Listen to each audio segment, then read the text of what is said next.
Oh, microphone. There we go. My bad. You think I'd be used to this by now?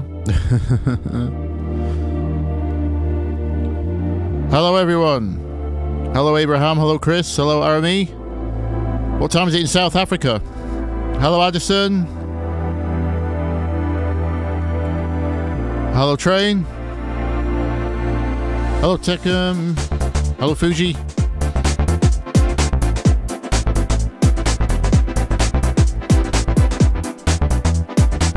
How are you all?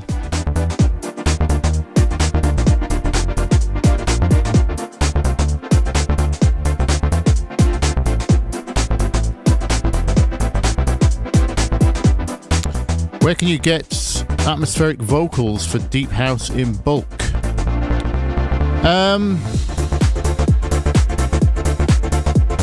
Well, you know, my answer is always the same. I just use Splice for everything, so I don't know if it's the best place. But seeing as I'm already paying for a subscription, it's not really let me down. There's plenty of deep house vocal packs on there. Hello, Polly. Polly boy. Hello, Jeremy. Hello, Anguish. Hello, on-air recordings. How appropriate. We are on air. I suppose, are we on air? Technically anymore, if it's not radio waves. I suppose it's satellite waves, isn't it? Or is it all via the cable under the sea? Hello, Red Swan. Hello, Yama. Hello, Newborn. Hello, Rabbits.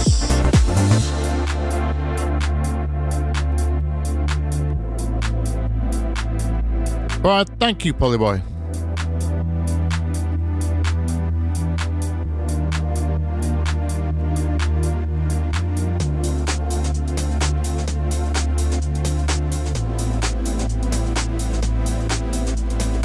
Excuse me, just taking a sip of tea.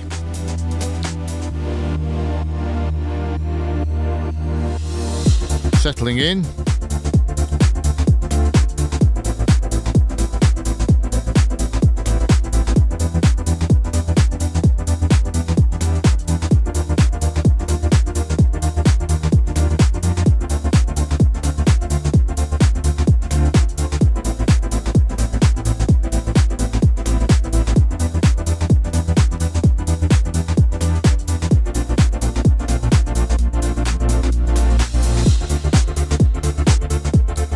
Vocalfire has full song acapellas, do they? £30 each.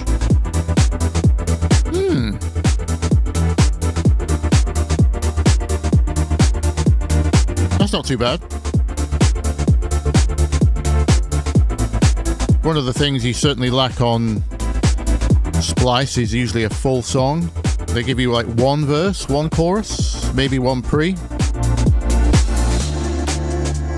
It's fine if you're making dubbier style music, but if you want to make more full songs, more poppy style stuff, it's frustrating not having a second verse usually.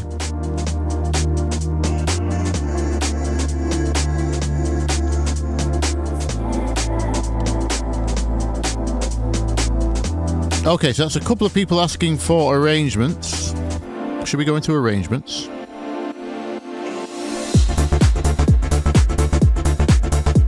Hello, detective.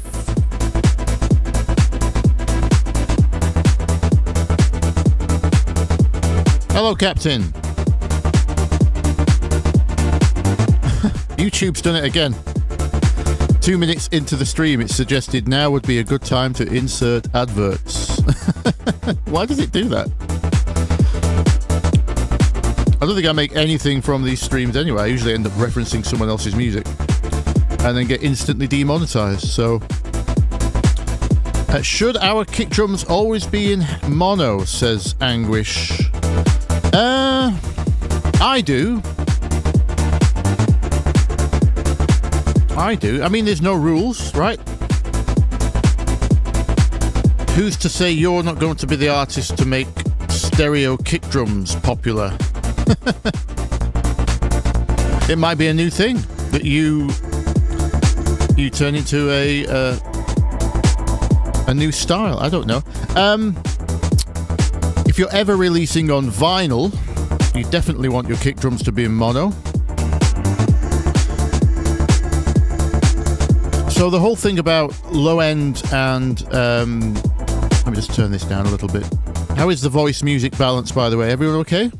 Everyone hear me fine?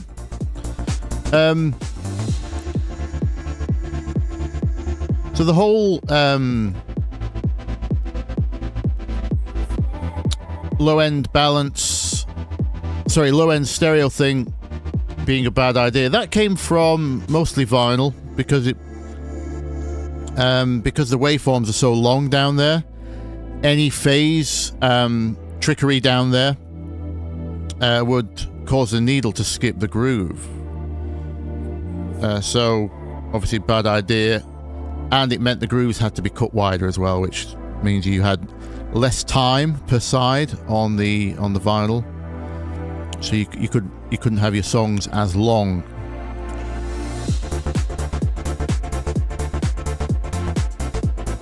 So inherently low end being stereo isn't necessarily a bad thing. The problem is today the reason you would do it is for if you're playing club music, for the clubs that still play back in mono. When you don't have high budget for acoustics and a sound system, it's often safer to put the club in mono to save any issues with placement of speakers, etc. So it just kind of helps you in those areas.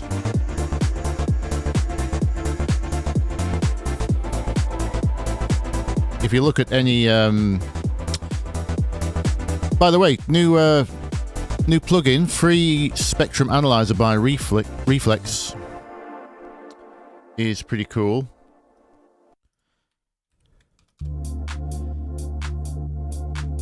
Shows you mid-side as well as some accurate bass information.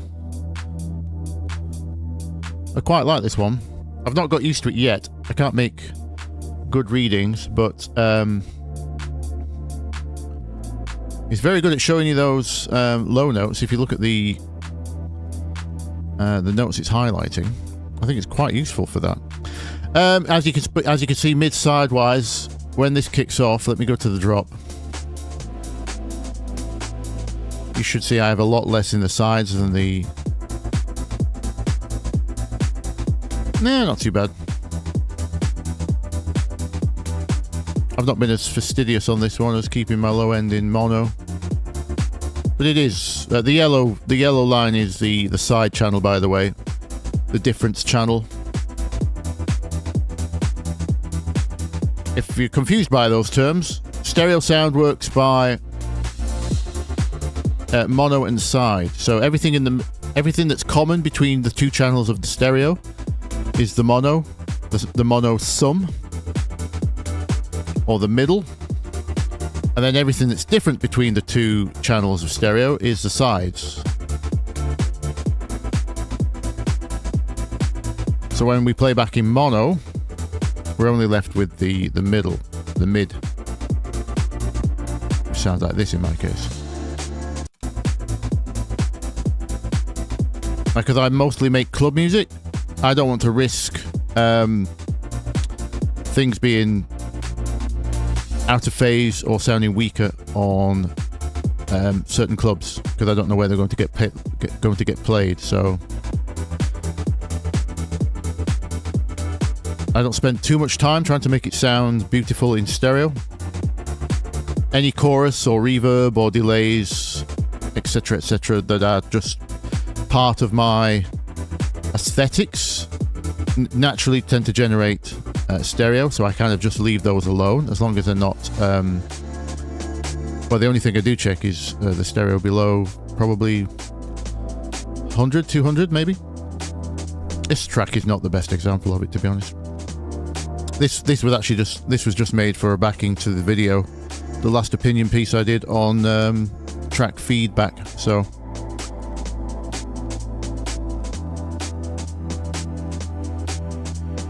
far too long explaining about kick drums in mono, but there you go. It's up to you, but that's the reason I would do it. Vinyl and clubs. Addison wants to know, apart from mixing, producing, is there any practical exercises to train your mixing ears? But you know how to use an EQ, but how do I learn to hear annoying, conflicting frequencies without sweeping? Ironically, I would answer that by just saying sweep more. You just kind of get an ear for it over time.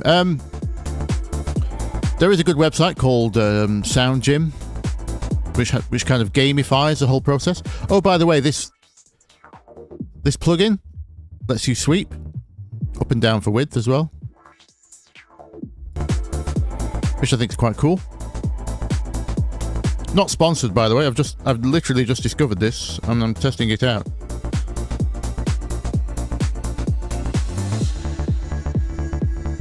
But I'm impressed already. Obviously, I normally use Span. I know how to read this well.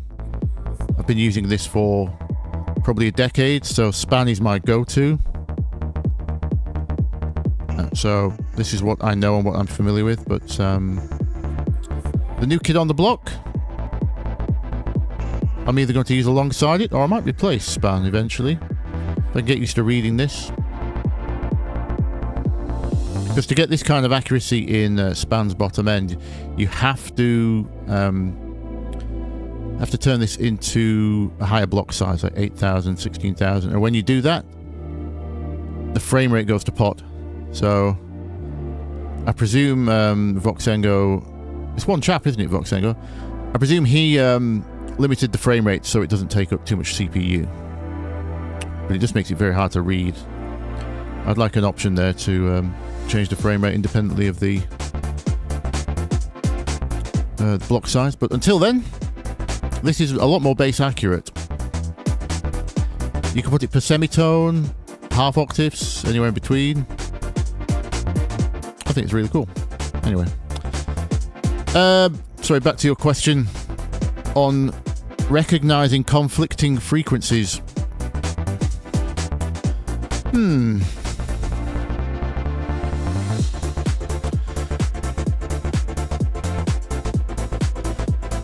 Let me find a track with a vocal. The main issue is vocals, to be honest. I mean, that's the hardest one probably. So, what would I do? Let me find a track I did with vocals. Let me just go down the recent list, and I'll load the session so I can show you what I would do. Did we put a vocal on this?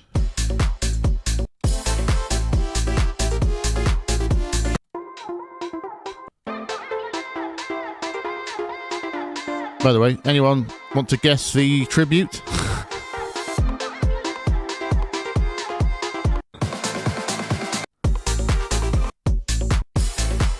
No, I didn't drop with the vocal, did I?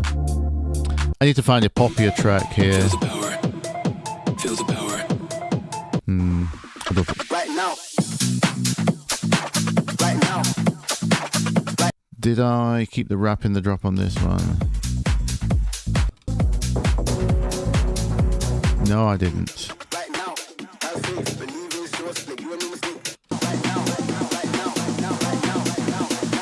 Speaking of those who are asking about arrangement, one way to stop the vocal from clashing is just only use the vocal where there's no instruments. Seems I've only put the vocals in the breaks. Obviously that's normal for tech house. Did I add any vocals to this? No. No. You make me feel alive. Ah, okay, hang on. You make me feel alive. Baby, come on over. Does that have verses? No. That's not a good example. That's just piano and vocal. I'll find one. Did I put a vocal? Oh.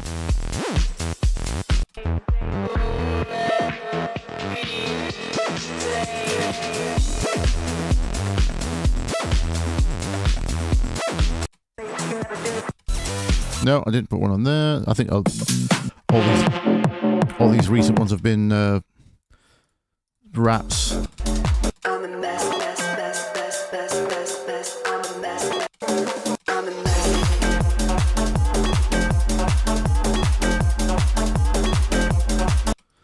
No. The way you move, like your hips no connected to you, and drive me crazy, so mad over you. Let's have a listen to In so deep, I drown in you. I'll always be the one who's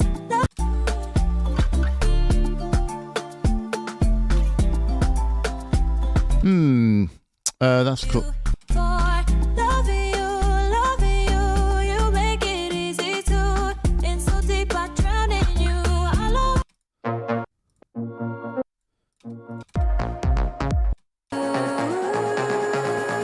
That might be a good one. Okay, let's load that one.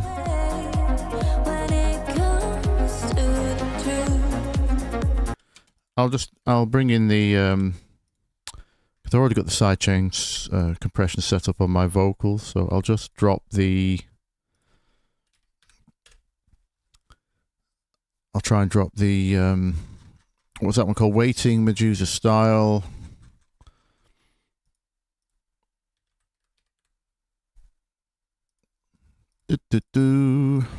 Oh, using the Medusa House plug that I made for that video, at least. Let's bring these in. Hopefully it doesn't crash. It doesn't like loading full sessions sometimes. Love Parade, yes. Luke got it.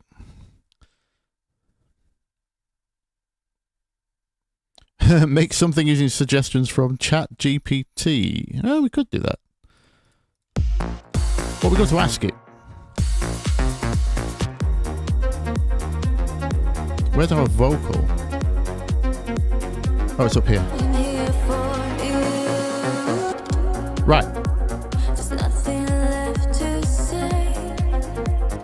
So in terms of what you're asking about in terms of clashing frequencies and getting an ear for them is, in my opinion,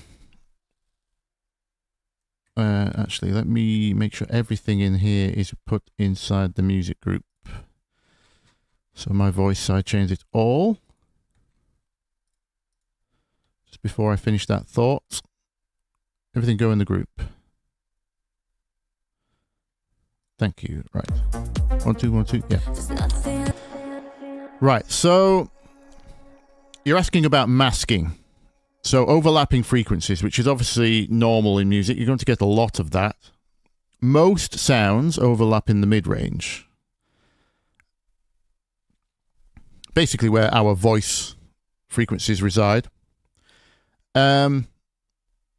So the main clash you're going to encounter is all your middle instruments or anything that extends up there. If you've got a really bright bass. What is our current... So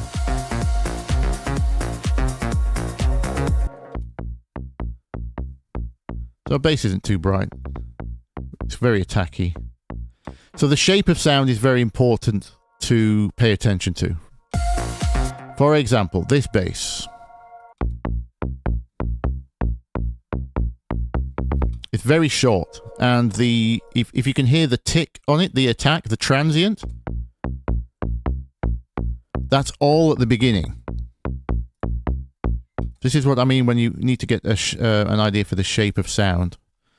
If I see if this sound had all frequencies at all times, without this, basically, if I take this filter envelope, you'll hear what the sound is.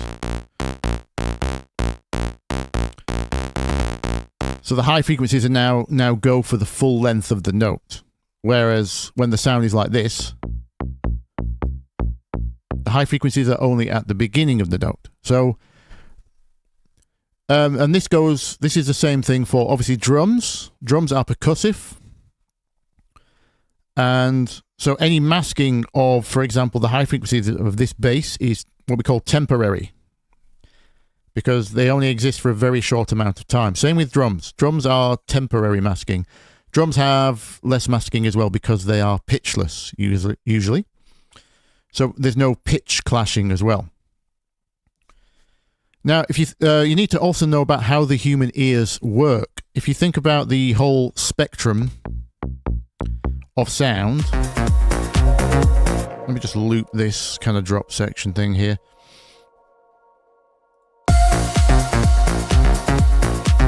Actually, yes, let's use this one.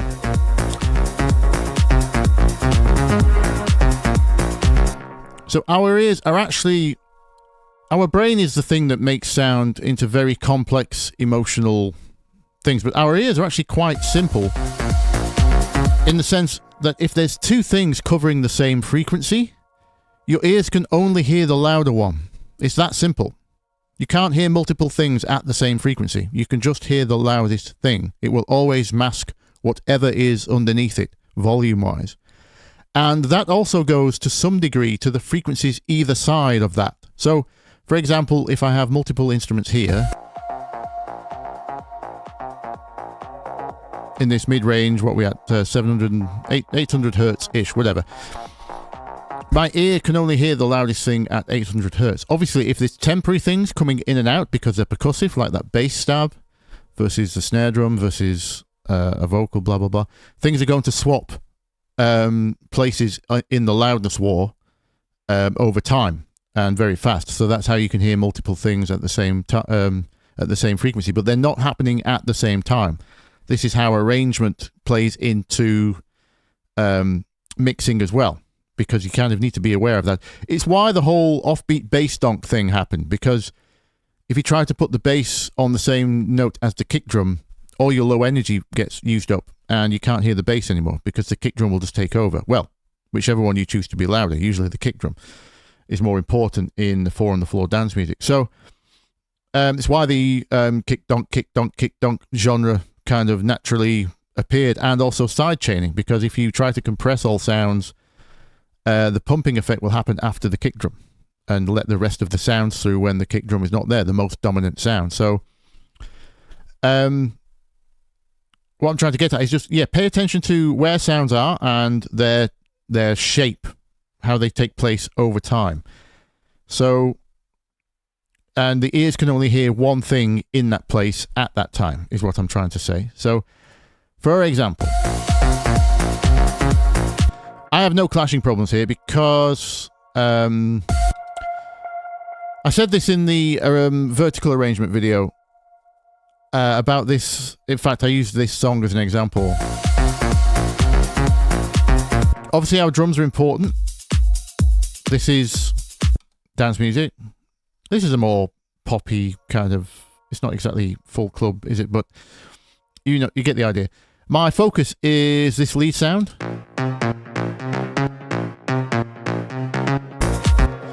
which is very, very honky, very in the middle.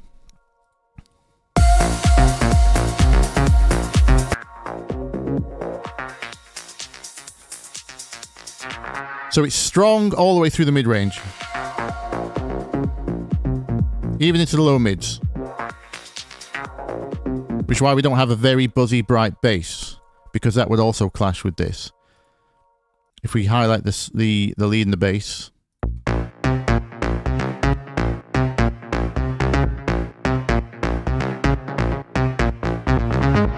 you'll notice you cannot hear that tick on the top of the bass.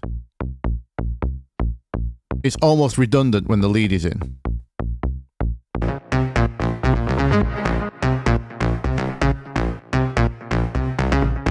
Only happens when the lead happens not to be playing. The two parts aren't identical. Again, this is where arrangement comes into mixing. So my bass part is slightly different to my lead. See, I've got no lead part on beat 1, and there is a bass on there. So it's like a bounce happens. So there's that. The only reason you can hear the bass at the same time as the lead is it's because it's the octave below. It's in a lower octave, even though they're playing very similar notes. If I put the bass up the octave, whichever is the louder of the two sounds will now be the only one you can hear.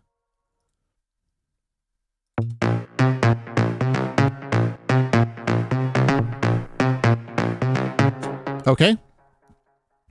So your writing and your arrangement is part of your mix problem. If you notice what I've done with, I've got some pad atmospherics in the drop here.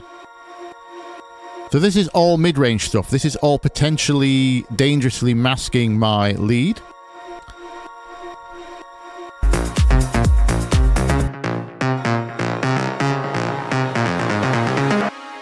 And again, there is writing decisions going on here. If you want to be able to hear the clashing frequencies without sweeping an EQ, then you can't, because, like I said, the best way is to sweep more EQs. If I put an EQ on this whole pad group and solo the pad and the lead, when I sweep on this pad group now, you'll instantly hear, you will actually hear, you'll think the lead is getting louder at one point. Hear there?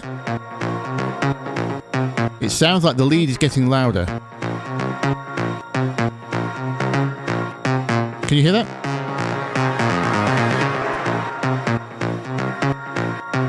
So I know instantly about there, we have a lot of overlapping frequencies. Now, if I hadn't written this song to be so, for example, if these pads needed to be louder for whatever reason, again, we need to get into writing as well as part of arrangement and mixing. If, for whatever reason, these had to be very loud,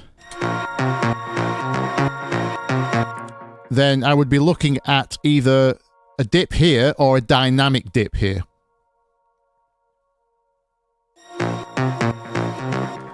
If you didn't know, top tip, you can load a Max for Live envelope follower onto, I'm going to load it onto my lead part here. I'll put it before the side chain. And then go to map it to the mid-band volume of my EQ here. Now we need to invert that.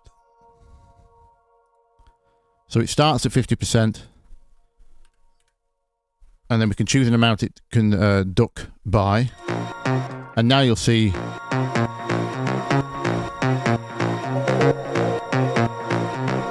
if I wanted my pads to be loud and a wall of sound kind of thing, but I still needed some kind of lead or vocal to be clear, I could dynamically have that cut through like that. But that is how you would determine whether the frequencies were overlapping. Obviously, you just have to use your ears. There's no... isotope, if you have any of the isotope suite, is it Neutron?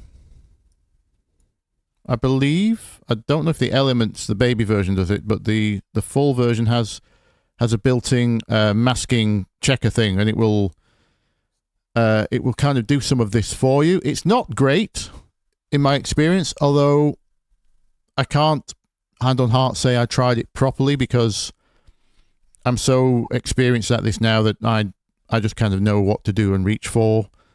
So I've not been researching tools to solve a problem I don't have, if that makes sense. But sweeping EQ is certainly one of the best ways to get your ear training in. Don't worry about, I know it's boring, or if you can get like I say, the Sound Gym website, which has like a more of a computer game vibe to it, where you've got lives, and it's kind of a guessing game. You have to guess what frequency area has been boosted. I find that pretty fun, and it's a good way of keeping your ears in check, and also checking your listening environment. Because if you're consistently getting that wrong, and there's no improvement, you could start thinking about your listening environment might be letting you down. Anyway, hopefully that's helped. Who asked? I've already forgotten. Sorry.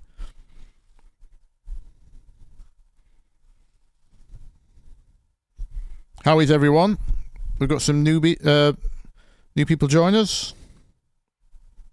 Hello, Dame. Hello, Toji.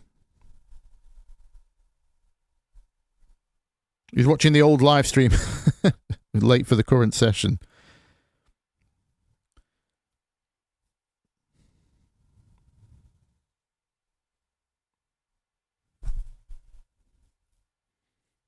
I never mentioned needing to use compressors. So how do I balance strong, click, transient, and tone character? Good question. Have you got a scenario that you struggle with particularly on that?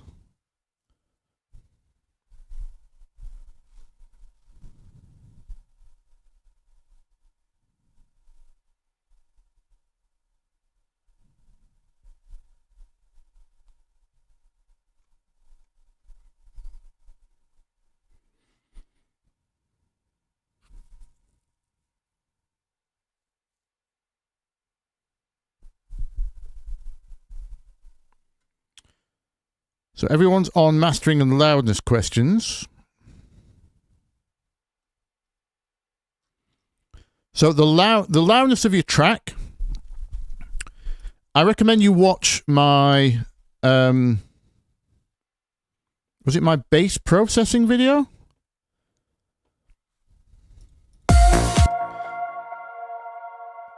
Here's the deal, right? So loudness has nothing to do with mastering.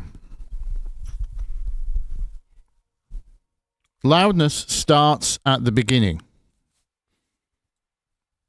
If you do it right from the beginning, you can do what I do, where I don't even have to master. See this track? Let me put quickly this just at this is at 0.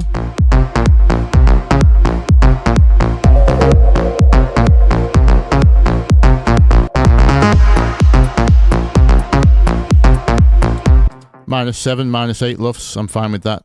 That's probably new. What the whole point, I would have made this track to a reference. So every sound I have selected, the kick drum, the drums, the leads, is made towards a reference. And when you have some, ideally get 3, 4, or 5 references loaded at the top of your DAW so you can swap back and forth. When you start to have a guide for your ears for something to reach for, you will naturally make balance decisions which make the whole process much easier. And then the next thing you need to be aware of is low end. So the low end is what governs your final headroom.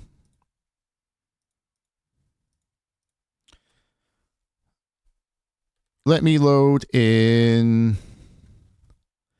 Do I have, yes, Vital has pink noise built in, doesn't it?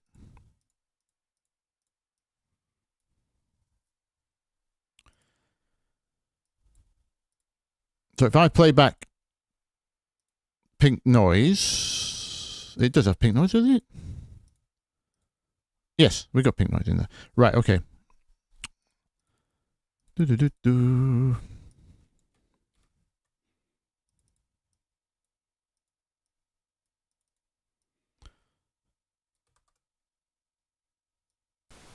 I won't blast everyone's ears.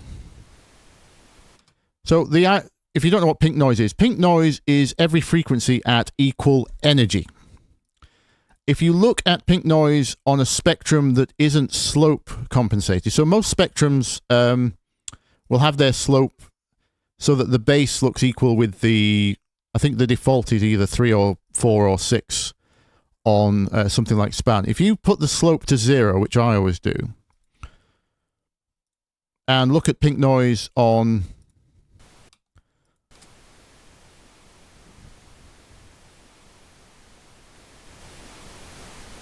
so what this is telling us is it takes more than twice as much energy. Remember, 6 decibels is twice the volume, right? 6 decibels. So see this sub-range? About minus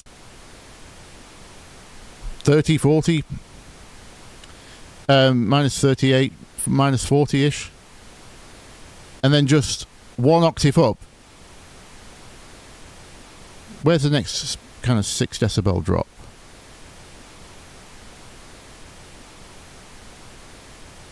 About 2 octaves later, we are 6 decibels down. So it only takes a couple of octaves.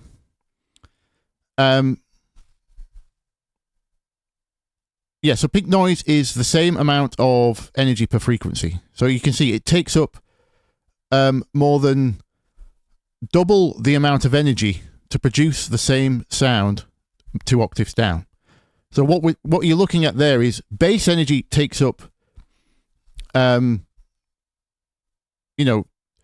times more than something like a hi-hat. It takes up more energy of your total. This is like a total pool of energy you've got to work with. You can't break the laws of physics when you're working in a digital medium, because 0 is always your ceiling, right?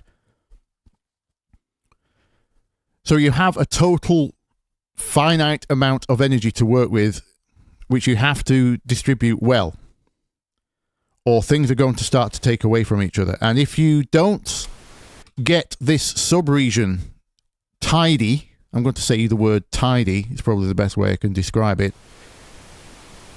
If this is not tidy, then everything above it will suffer, because that will be sapping energy from the rest of your track. So if your bass balance is off, there is no way you will ever get that track loud, not even with the best mastering engineer. In fact, the best mastering engineer will probably insist you change the kick drum and the sub track. Or they will ask for stems so they can make their own sub track and replace your kick drum. Is what happens if you get the best mastering engineers. They will actually replace your kick drum with their own. Happens in dance music, at least, anyway. If you send to a stem mastering engineer, and the reason they do that is because something will have gone wrong with. It can happen with, obviously, you've got overlapping frequencies, you've got phase problems. The management of your sub-frequencies down there is essential. And you do that as a newcomer, as an amateur. The way you do that is just by referencing a lot. So you take someone else's track, just so we don't get demonetized for now. Let me just grab one of my own for argument's sake. We got one here. Imagine this is our reference.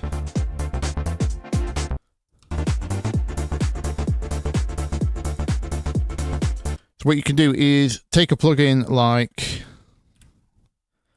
Isolate.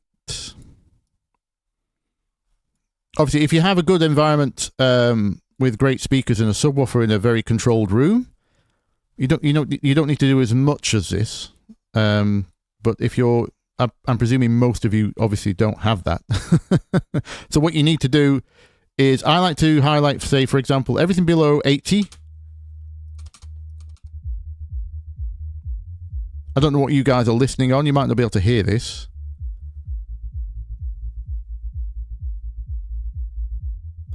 But you can listen to the reference below 80. And then you can go to the drop of your track and say, how is mine comparing? Oh, it's very good.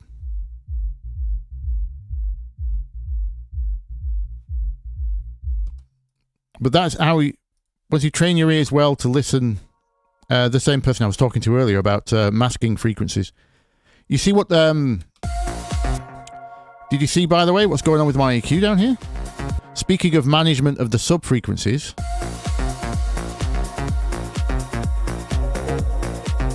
this is why there are no rules. You can't... I don't do this very often.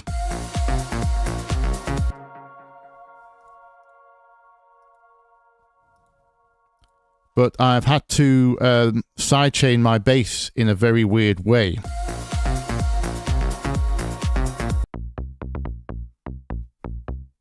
Just to talk you through the decision on this particular track, the reason I would have done this is because I don't have a dedicated like sub bass. Because this particular Medusa style lead thing, the lead is technically, it's like a high bass. This saw lead fart thing. It's like a bass sound, right? But just up one octave. So that's taking the place of where any upper bass frequencies would be. Like I said earlier, with the masking thing, the only reason you can hear any bass in this track is because it's one octave below that lead. They're technically playing a lot of the same notes, but the only reason they're not masked is because of the octave difference, right? All those upper frequencies on this bass are redundant. I've kept them in obviously because when it's not playing with the lead, it's nice punchy bass sound, but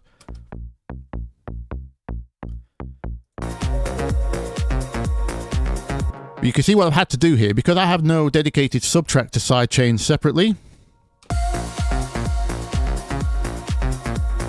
I've actually got two envelopes following the kick drum. One for the chest area, temporary masking, temporary sidechain. So that you can see this one's much quicker than this one. And that's because the kick drum, if you saw my video on tuning kick drums, the lower frequencies of the kick drum last a lot longer than the higher frequencies of the kick drum. Kick drums go from high to low. They're like pew, pew, pew, pew, pew. So all the attack and the high frequencies are at the beginning. All the sub stuff is at the end. There's no highs usually left at the end unless you make hard style. In which case, if you make hard style, then the purpose of the kick drum is to have all frequencies all the time at every single point ever. Different type of music. But so at some point I've determined, compared to my reference, I couldn't find a kick drum better than this. So it needed some more chest. Again, this isn't the original session, so I can't remember what the reference was. But yeah, not only did it need more chest, apparently the bass needed to make room for it because this is a very pokey bass. Because it's so short, you've got no chance of hearing the bass after a kick drum unless you sidechain bits of it out. Sorry, I mean you'll have no chance of hearing the kick drum if the bass is too loud. And you can see there, in terms of total EQ, I've deemed the amount of sub-frequencies was too much by a whole 6 dB. Again, by referencing, like we showed earlier, the club toilets test. But the point is, you need to spend a lot of time on your reference getting a very similar bottom end. Like hours just getting that bit right. Because then, if you do that and you match the reference with your whole session at... Did any of you see EDM Tips' recent video on how to balance a mix?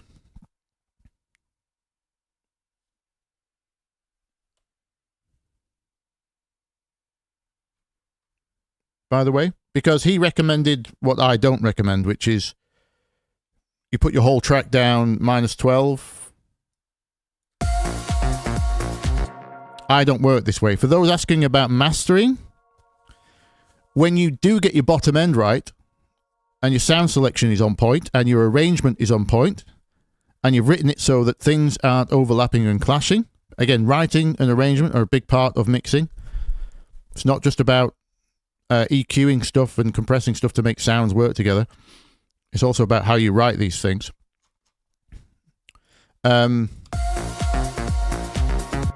Once you get that right, you can do what I do, which is I start at 0. I have the references all at 0. So I'm referencing mastered tracks at their full level.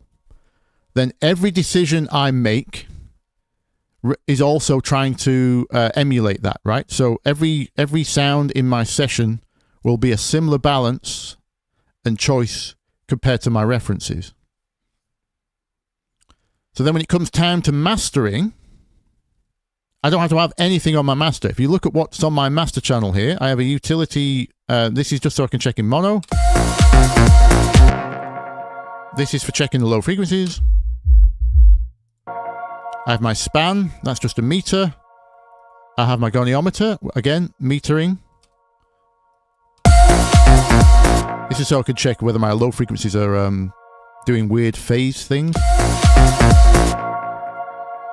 This one's new, I'm just playing around with this. Again, it's just a meter. I have my binauralizer for checking on headphones. I'll explain that later, but again, not processing. And we've just shown that one. That's doing the same as this one over here, if you don't have Ableton.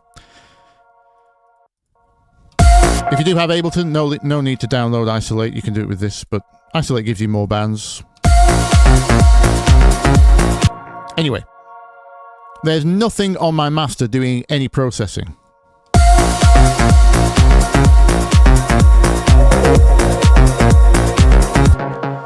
And the point being is I release my tracks like that. I don't actually master my tracks. So, in a way, I'm the worst person to ask about mastering. I'm also the best person to ask about mastering because I managed to release for the last 6, 7 years, 8 years without mastering tracks now. So, if it wasn't going well, and I didn't make a living at music, and I didn't have several 100 million streams under different names for several clients, or my own self as well. But if that wasn't working, I would not recommend this.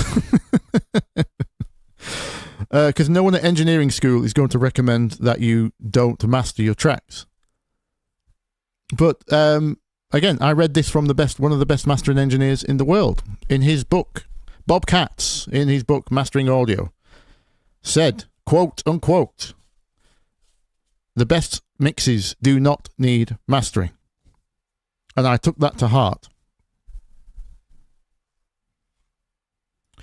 So what this does for you is, if you are working at 0, and this is not the same as clip to 0, by the way, this is not the same thing as that method. Please don't do that. Not the same thing at all. If I don't get these two things right, you will hear what happens. Let me take this sidechaining off.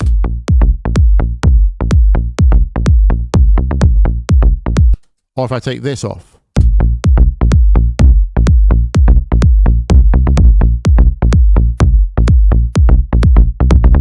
Can you hear it? Can you hear the distortion?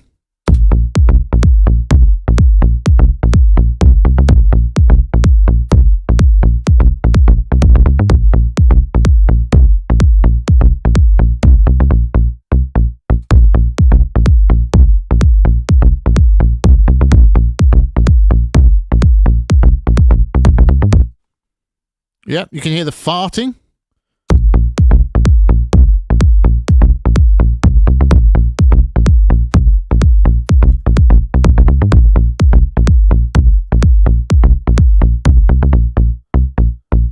And because the bass is short,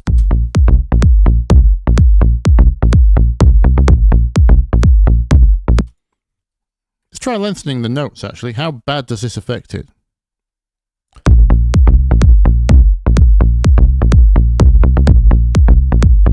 Yeah. So what you're hearing there is clipping, right? We're clipping the sound card driver, the audio interface driver. Sorry, I'm old school. I still call them sound cards. Again, I explained this in my video, how not to master your tracks, or how to not master your tracks, I think it was called. I go into the details of the maths underneath how digital audio works and why clipping does what it does and all that kind of stuff. But when you work at 0, this kind of sound is telling you there is something wrong, right? You can use this as your marker. You can start to get, well, first you'll gain an ear for digital distortion because it's very different to what we call nonlinear analog distortion. This is clipping. Different thing. We're making square waves in the digital domain. So you get an ear for clipping. It doesn't sound good. Unless you're making funk. Some genres love this sound. Don't get me wrong. But if you're asking about mastering and loudness, this is where it starts. You need to get all this right.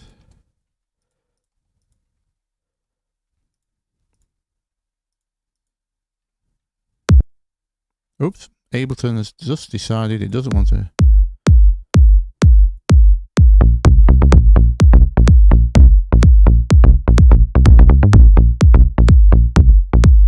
So, when you do get that right,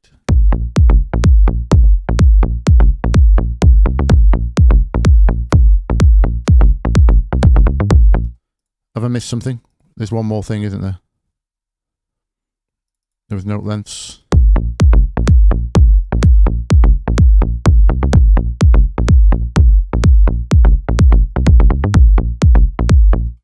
Okay, it's almost working, but for those of you, yeah, we can still hear a tiny bit of clipping. So what you're looking for is basically you need all that to go away. Don't worry about whether this meter goes red or not. We need to know it's not sounding bad to our ears.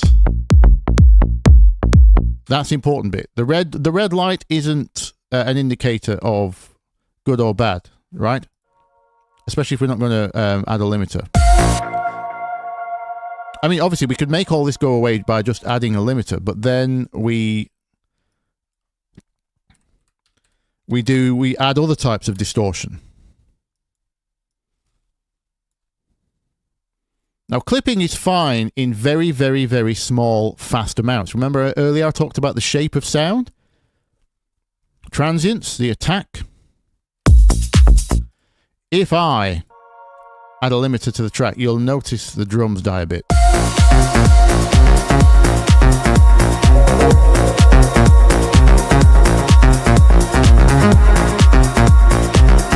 Not too bad, actually. Again, the benefit of doing all this first, picking your kick drum correctly, getting your bass sound to work correctly with it, making sure your sidechain's working properly, getting all that right, even when you add a limiter, which should absolutely destroy this mix now. Even a bad one like Ableton's built-in one, it's not the best limiter. It's not having to do a lot of work.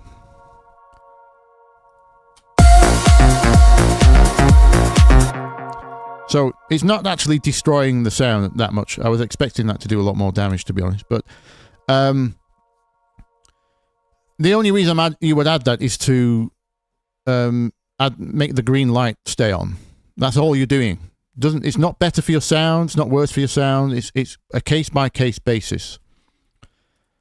Some good limiters like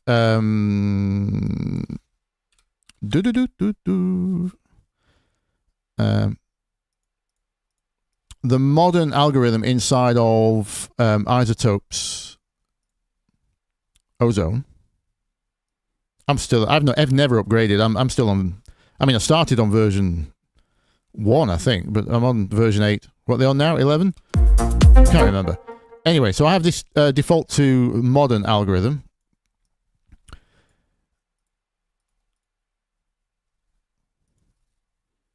Now, Isotope has built-in transient recovery. And part of the algorithm is it's actually clipping the song. You can catch it out if I highlight the kick and the bass again.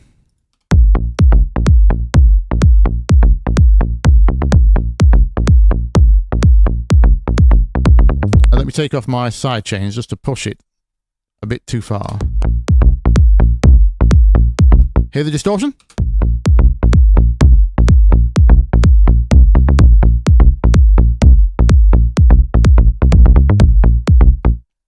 So we're still distorting, even though the red light is not coming on.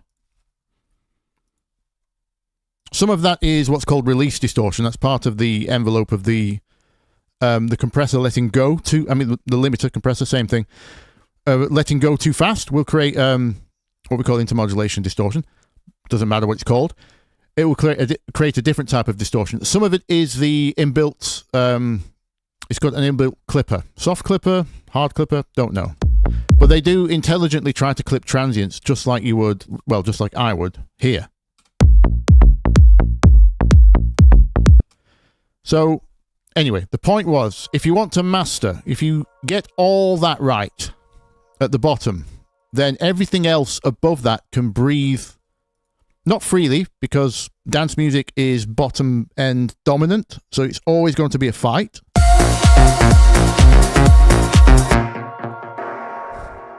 But what happens is any small peaks, the transients in your drums, letting them clip in a more complex signal when you've got all these high frequencies present. And in the tops of your drums, obviously. Rides, hi-hats, etc. That clipping isn't going to be significant enough. It's going to get masked in that. But you have to manage the bottom end in such a way that it's only your drum transients and any micro transients in the sounds that are the things that are getting through to the clip. So fast that your ear can't detect them, in other words. That's what's happening.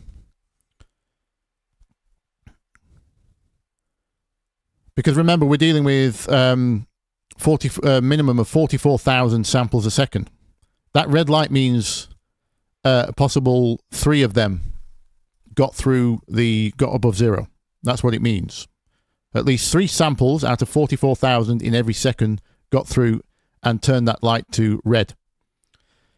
And 3 samples is too fast for the human ear to detect. So, well, in isolation, you would be able to hear a tick, but in the midst of a complex signal, and if it's part of the rhythmic element of the track, i.e., your drums, undetectable, absolutely undetectable. So, like I say, mastering starts at the sound selection and the bass management, and then your arrangement and your mix, i.e., not having these. I turned these pads up earlier; these weren't here. So I talked about. I can't remember who asked about detecting frequencies which were masking each other. All this goes into it. All these decisions go into it. So this bass lead can be out front and loud.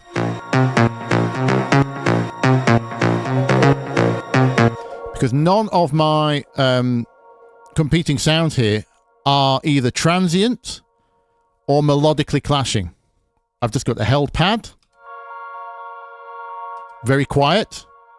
Could be even quieter. This is just drop atmosphere, really. I have a little thing in the middle here. Sine wave with some noise added. Absolute ton of reverb and delay. That's like a little background answer. Just some interest. It's not in the way of the lead. It plays when the lead doesn't. I have more atmosphere here. I've got a vocal drone. Again, the reference was helping here. And I've got a high string for high fizz. And then the turnaround, again, is a swell.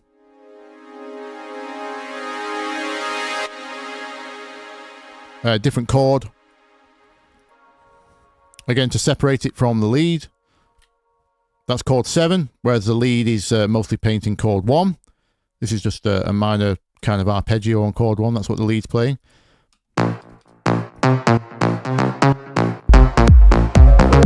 I went through this in my video on vertical arrangement, by the way, if you want to know a little more on these. But the point is, none of this clashes musically or rhythmically.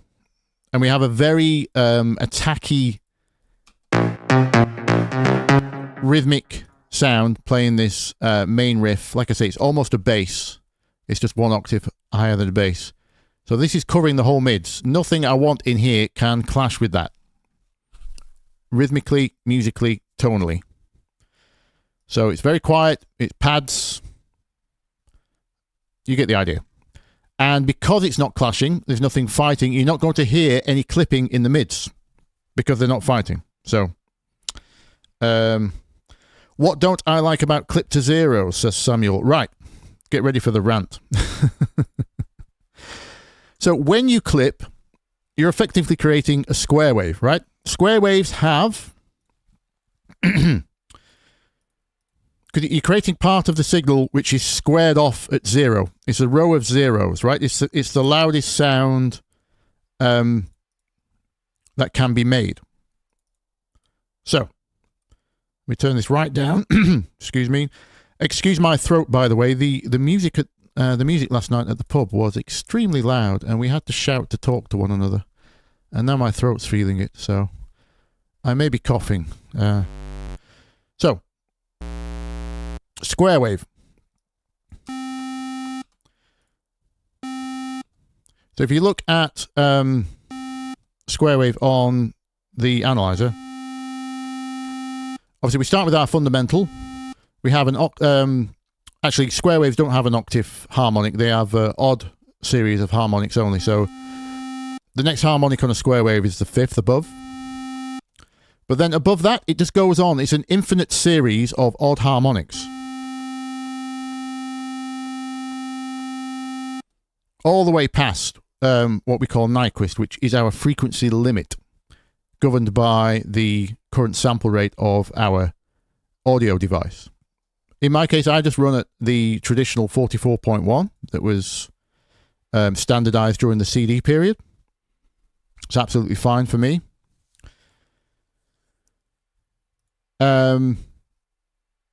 Most people still request 44.1 16-bit or 24-bit files, so saves me having to do any conversion at the end, which causes its own problems. We won't get into that. But square waves are an infinite series of harmonics, right? So every time you clip, you create all those high harmonics. And the problem is they extend past the frequency limit of our audio device. And in the digital domain, if they are not filtered off, what happens is what's called aliasing. So we get a reflection back downwards. So if your sample rate is 44.1 kilohertz, that acts as a mirror point. It's a fixed frequency that your sample rate is running at. It becomes a mirror. Any frequencies that go above it are reflected back underneath it. And that type of distortion is particularly egregious, digital aliasing distortion, right? It sounds awful to our ears because it's no longer related to the musical signal. When you distort a sound, I need to explain how natural distortion works first. Let's take a sine wave and our harmonic analyzer. Trust me, this all plays into how clip to zero works. Whoops. Excuse me. So, let's play a sine wave back. And we're going to get our single tone, right? In this case, a C3. When we distort a sound, we get extra harmonics. We're trading low frequencies for high frequencies. This is what distortion is, right? So,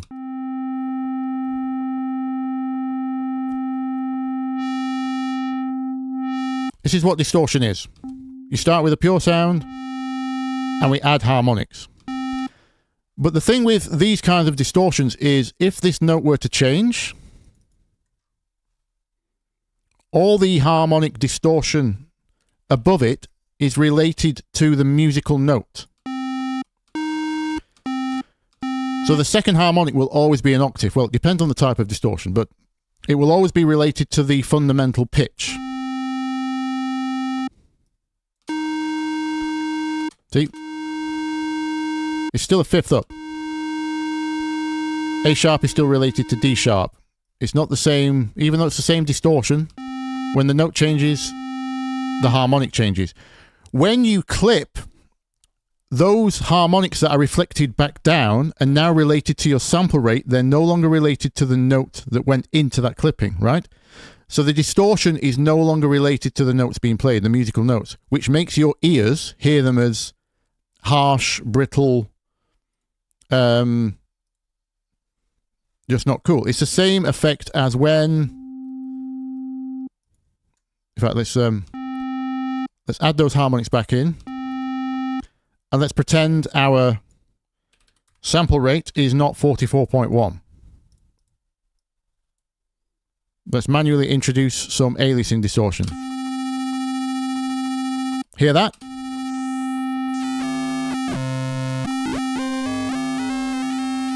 This is aliasing distortion. This is no longer related to the note. It's related to the ceiling of our sample rate and reflected back down.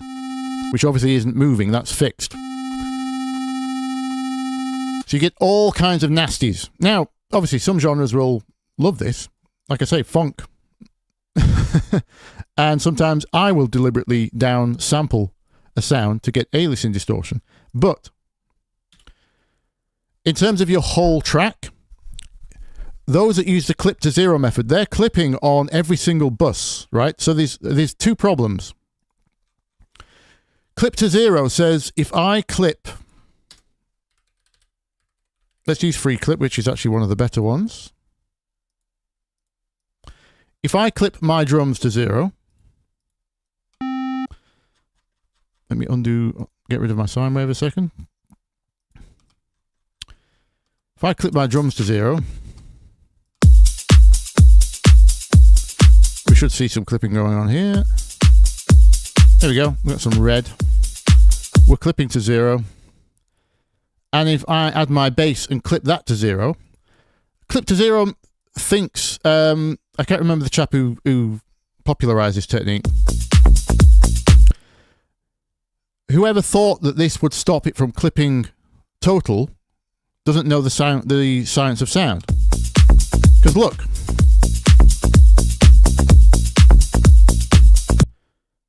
adding two zeros together creates +6 in the digital audio world, right? You get twice the volume. So you would have to clip both of these at -6 in order to not clip at the master.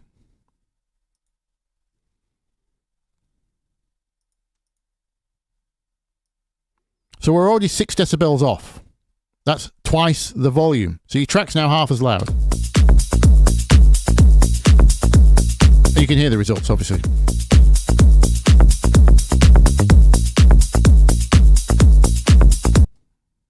And look, the resulting clipping, I would actually have to limit this at -6 in order for this. I'd have to limit 2 tracks at -6 for this not to go above 0 on the master, right? So even though we've clipped at -6 on each, we're now still clipping on the master. But what's happening is now we're clipping the clipping. Everything that gets added together is not only already pre-clipped because it's made up of multiple sounds that are added together and then clipped. You're now clipping the clipping which was clipping all the tracks that we're clipping. So you have all these extra nasty harmonics piling on top of one another and multiplying each other, and you're not saving any level at the master. It doesn't work. It does not work. Clip to zero is false. You would have, because if I add a third track now, even if clip at -6, limiting at -6 worked, sorry, limiting works, clipping doesn't.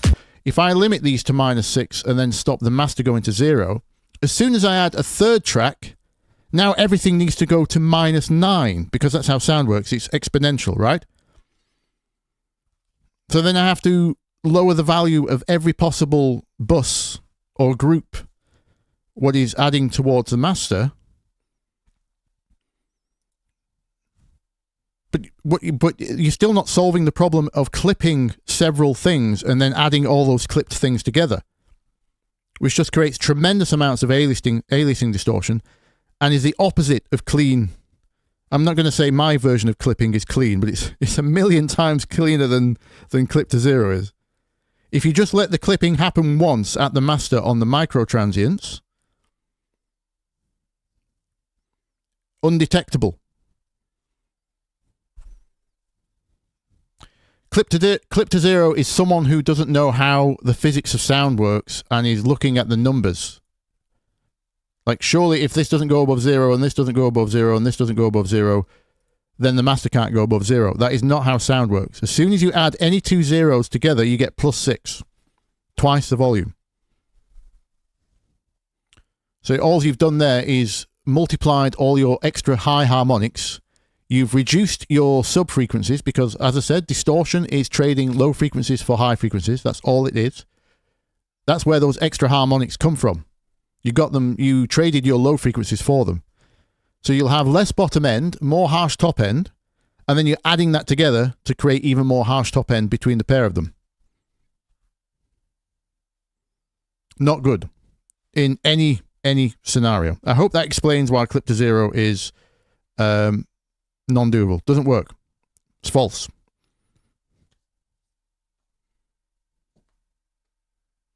Oh, bathymetrics. Was that the clip to zero go? Right, okay. Could you just filter after clipper to remove aliasing? Your sound card already does this.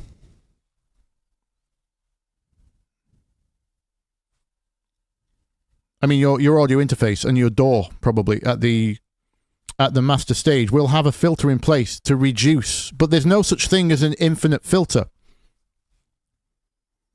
Filters have their own problems. They introduce phase, for one. I mean, it depends how they're implemented. There's lots of different ways of doing it. But yes, there's no such thing as an infinite filter. So why add to the problem?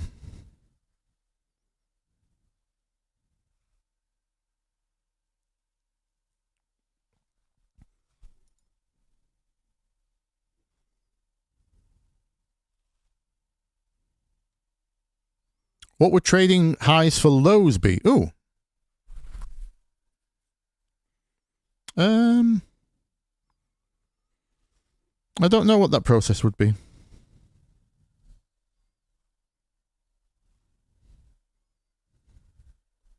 I'm not aware of any process which reduces harmonics actively.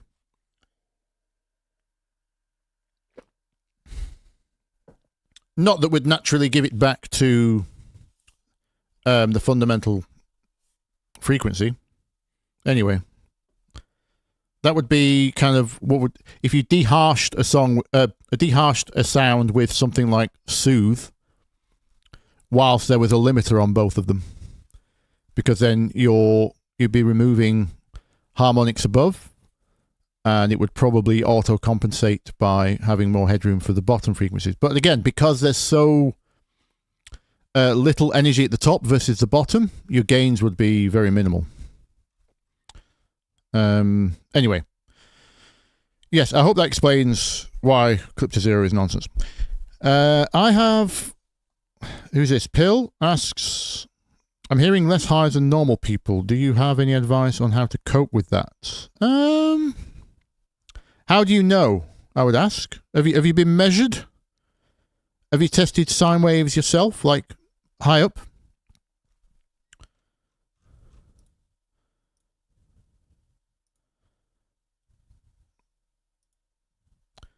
I'm still good up to about, I think, 16, 17K.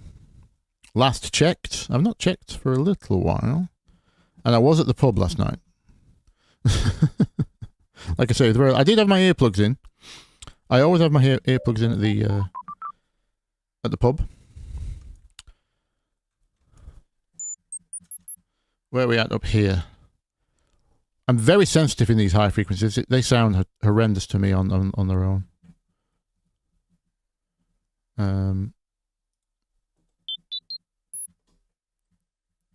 What's that? I can hear that. Very loud. Oh, it's only 14. Yeah, so I'm... yeah, depends on my headphones as well. I'm on HD 25s right now. I can hear that one. I can't hear that one. What's that? 16.7. Oh, yeah, I can just about hear it, but it's not anywhere near as loud as that one. Yeah, have you tested Pill?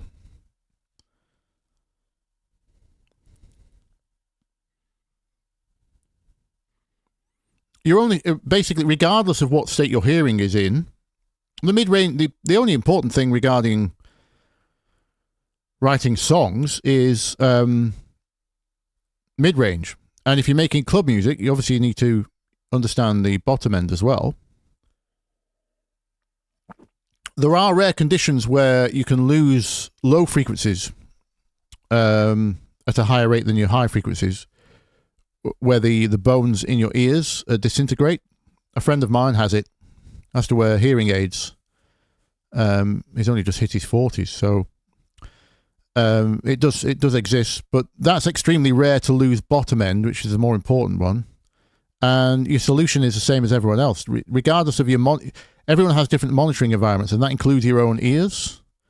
So the solution is just to reference more. Watch my video on referencing the three simple tricks for better tracks, I think I called it. The thumbnail is the 3 R's.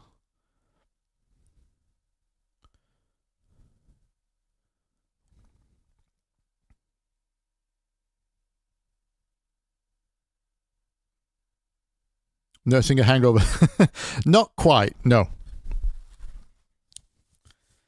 No, I'm pretty good. I only drink real ale, pretty much. And luckily that just possibly a little headache the next day if I've gone really far. Like, I'm talking to the tune of 7 or 8 pints. I'll get a headache. But by this time of the day, I'm absolutely fine. It's only my throat from the DJ who played way too loud last night. We were in the smoking area for most of it just to get away from the sound. But yeah, we had to talk really loud, basically scream at each other to have a conversation. But yeah, as long as you stay away from lager and wine, I can't do wine. Wine gives me a terrible head, even a small amount of wine. So I always stick to proper beer. Not your Heinekens or any of that nonsense.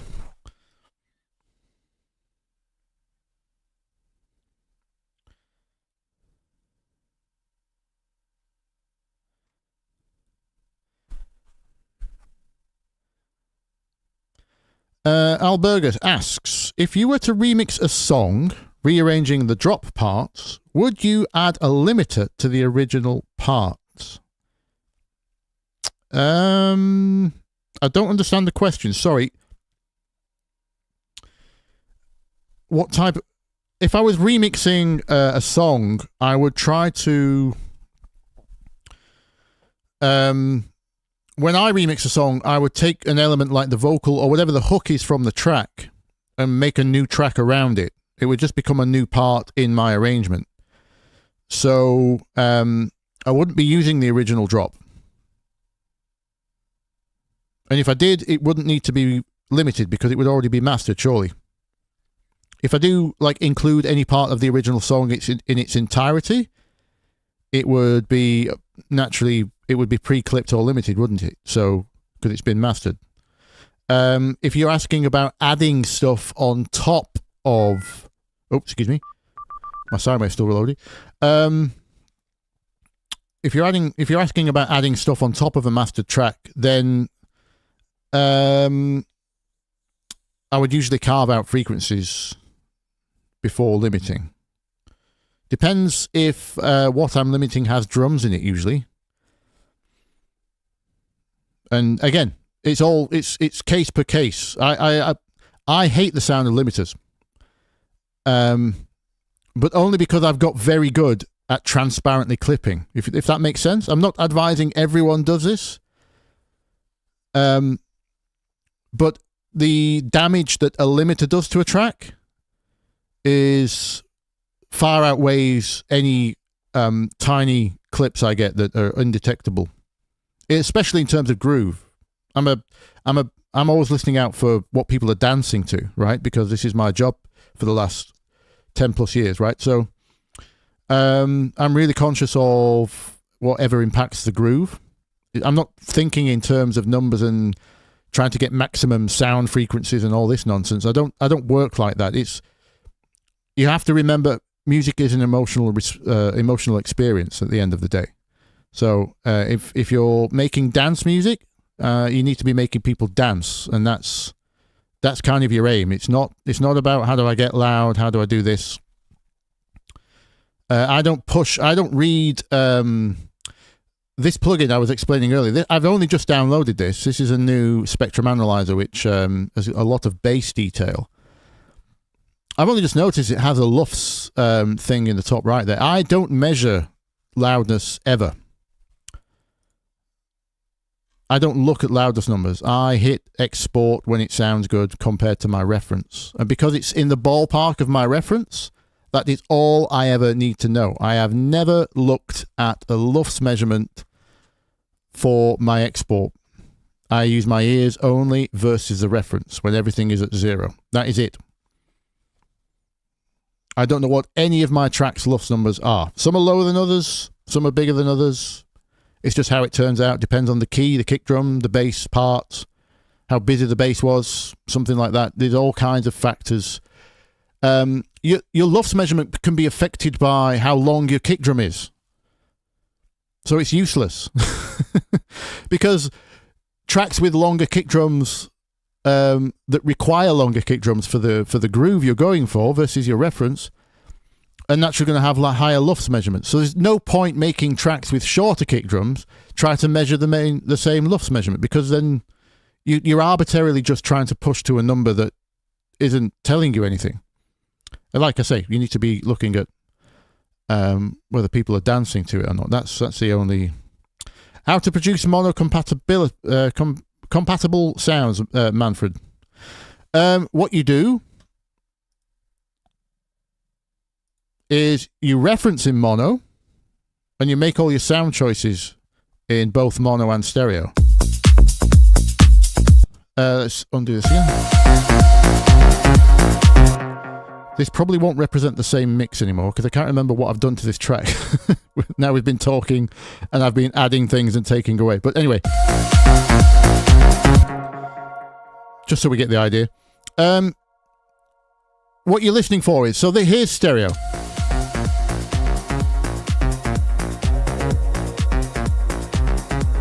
Here's mono.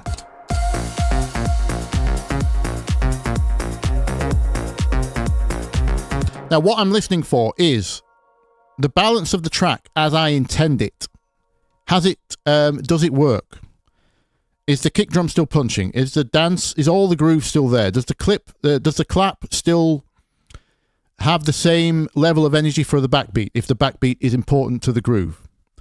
Same with the offbeat hi-hats, etc., etc. You got to watch out for certain drum samples. They try to artificially widen them, which then sometimes when you play them back in mono, they will phase cancel and get all blurry, and they'll lose their transient, and they'll go quieter. They'll fold, what we call fold, badly.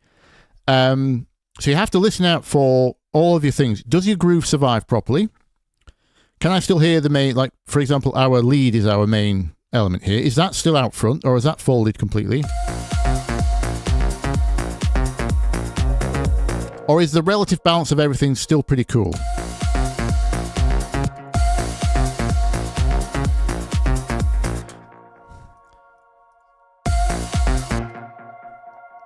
Now, when you're referencing, especially if you're new, it's far easier to reference and copy sounds in mono because our brain does very interesting tricks when we feed it different things to the left and right.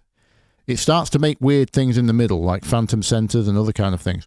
So, by listening in mono and referencing in mono, you're giving your ears a far easier time. You'll notice when I reference tracks a lot, I drag in this plugin. You know, when I'm trying to work out sounds, I'm always dragging in MSED, free plugin by Voxengo, because sorry, it's this one. I can mute the middle, just listen to the sides. That might give me a clearer idea, because that will usually, if they're not using many stereo drums, especially big kick drums and snare drums, that will usually mute a lot of elements in the middle, so I can hear what's going on with, say, the pad sound. Now, this is one of my mixes, so this isn't fair, because I am more mono than most.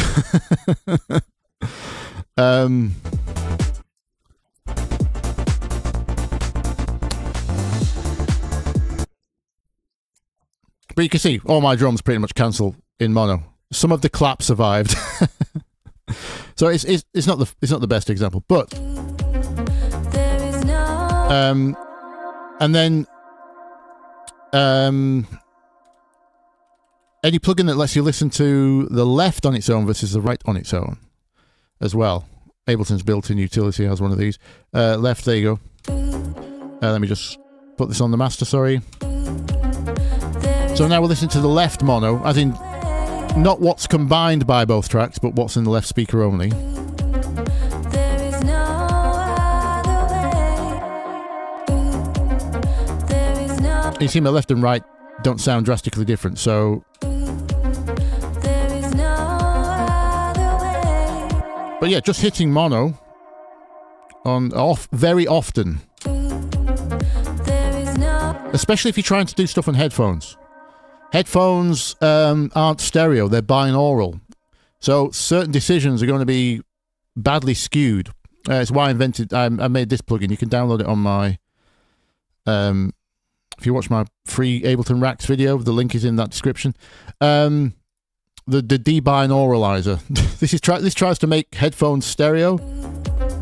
There is no other way. Because if you didn't know, when you listen on speakers, what I would call natural stereo, the way our ears are programmed to detect sound in the real world, we're programmed for what's called interaural time difference and other things, which is the difference between our left and right ear.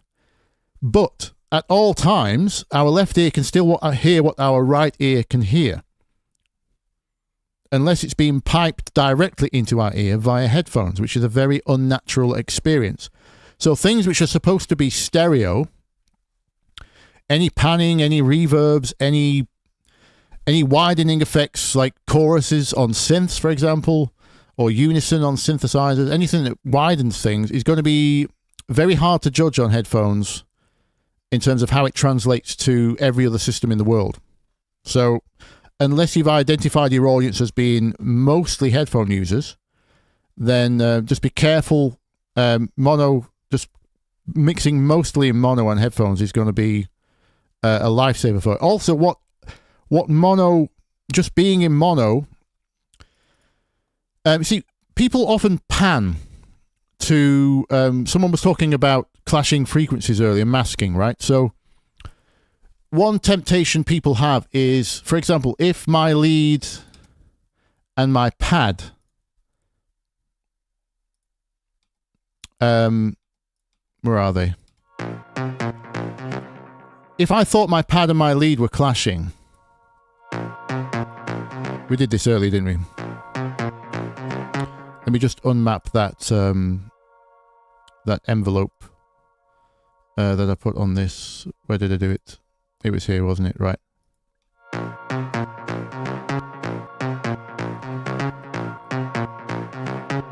So if I thought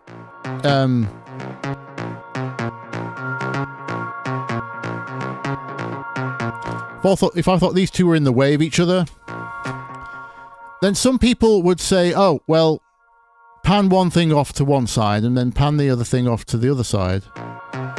And now they no longer get in the way of each other. And that's literally sweeping the problem to one side, because as soon as it's played back on a mono system, again, which a lot of club music will be, it's actually worse than if you'd kept it in the center. Because if you understand what a panning law does, every DAW has a panning law, right? It's not just a case of making it appear in one ear gradually.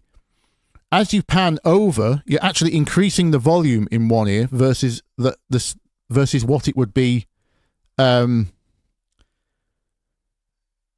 the center. So if the pan law is 6 dB, it will be 6 dB louder in the extreme left or right than it would be in the middle. So if you've got problematic clashing sounds, they will now be louder and still clashing in your mono mix. So beware of panning for that reason.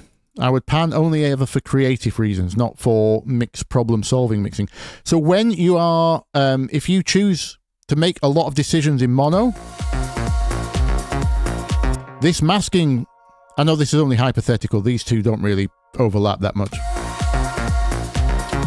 But making this decision in mono is far easier because you will get your balance really well, because none of the reverbs or stereo trickery that makes something sound louder than it is will fool you into thinking that sound is sticking out. So, have I got reference track recommendations? Yes, whatever's already working. If you DJ live, you'll already know what people are dancing to. In terms of club music, I mean. So I only tend to reference tracks. If someone brings me a reference because they like it, I have to, if a client brings me a reference and they say, I like this track, the first thing I'll usually ask them, does it work live? Because then I need to know what I'm referencing, right? Am I referencing the bottom end? Does this bottom end work on other club systems? Therefore, I can trust it. If so, fine, we'll reference that. Or are they just bringing it me because they like the way the lead sound drops or builds or some other factor? Or is it just the arrangement, the left to right that works? And we're not referencing any of the sounds. So there's no single good reference tracks I would say are great. Like I used to always reference Eli Brown, but I heard some of his recent tracks were too overpowering in the bottom end on out front when stood in the audience. So I kind of stopped doing that as a blanket recommendation. And it turns out, it's just get 3, 4, or 5 references in there, so you've got an average. So you can hear the ballpark of sound, because again, people get stuck on precise bottom end, like the kick at 0 and the bass line doing this. None of that exists in real life. If you listen to 3, 4, 5 different references back to back that are all successful in their own right, for whatever your purpose is, be it dance music or Spotify streams or whatever, as long as you can prove obviously those streams aren't fake, you will notice the range of sound which you can get away with is quite wide. So if I'm going to recommend any kind of reference, it would be just to get as many references as possible that work.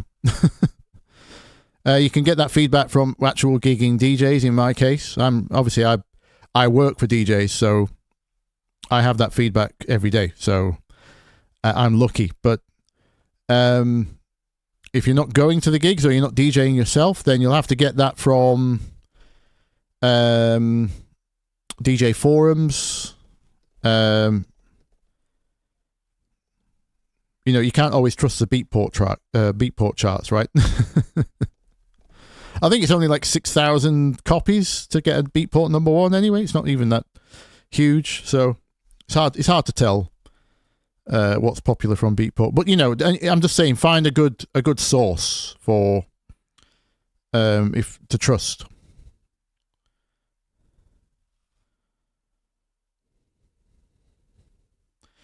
Oh yes, be careful referencing directly from websites like YouTube. As Dash says, SoundCloud doesn't normalize anything. Well, normalize is not, you don't want to be normalizing anything. He said Luft's normalizing. Yes, Luft's normalizing is fine. But yeah, be careful streaming directly from any particular app or site, because you won't know what's going on the back end, right? Spotify say they normalize to -13 or -11 for hot tracks. I think they've got a hot standard, but that's absolute nonsense. They don't. Their app outputs directly, like at full volume, -6, for the big tracks. So always try and grab a copy, as high a quality copy as you can, and put it inside your DAW, so you're working on equal terms. Therefore, 0 in your DAW when you're playing their reference at 0 is what you're aiming for. Hello, Mike from Colombia. What time is it over there? I think we have a few South Americans in, don't we?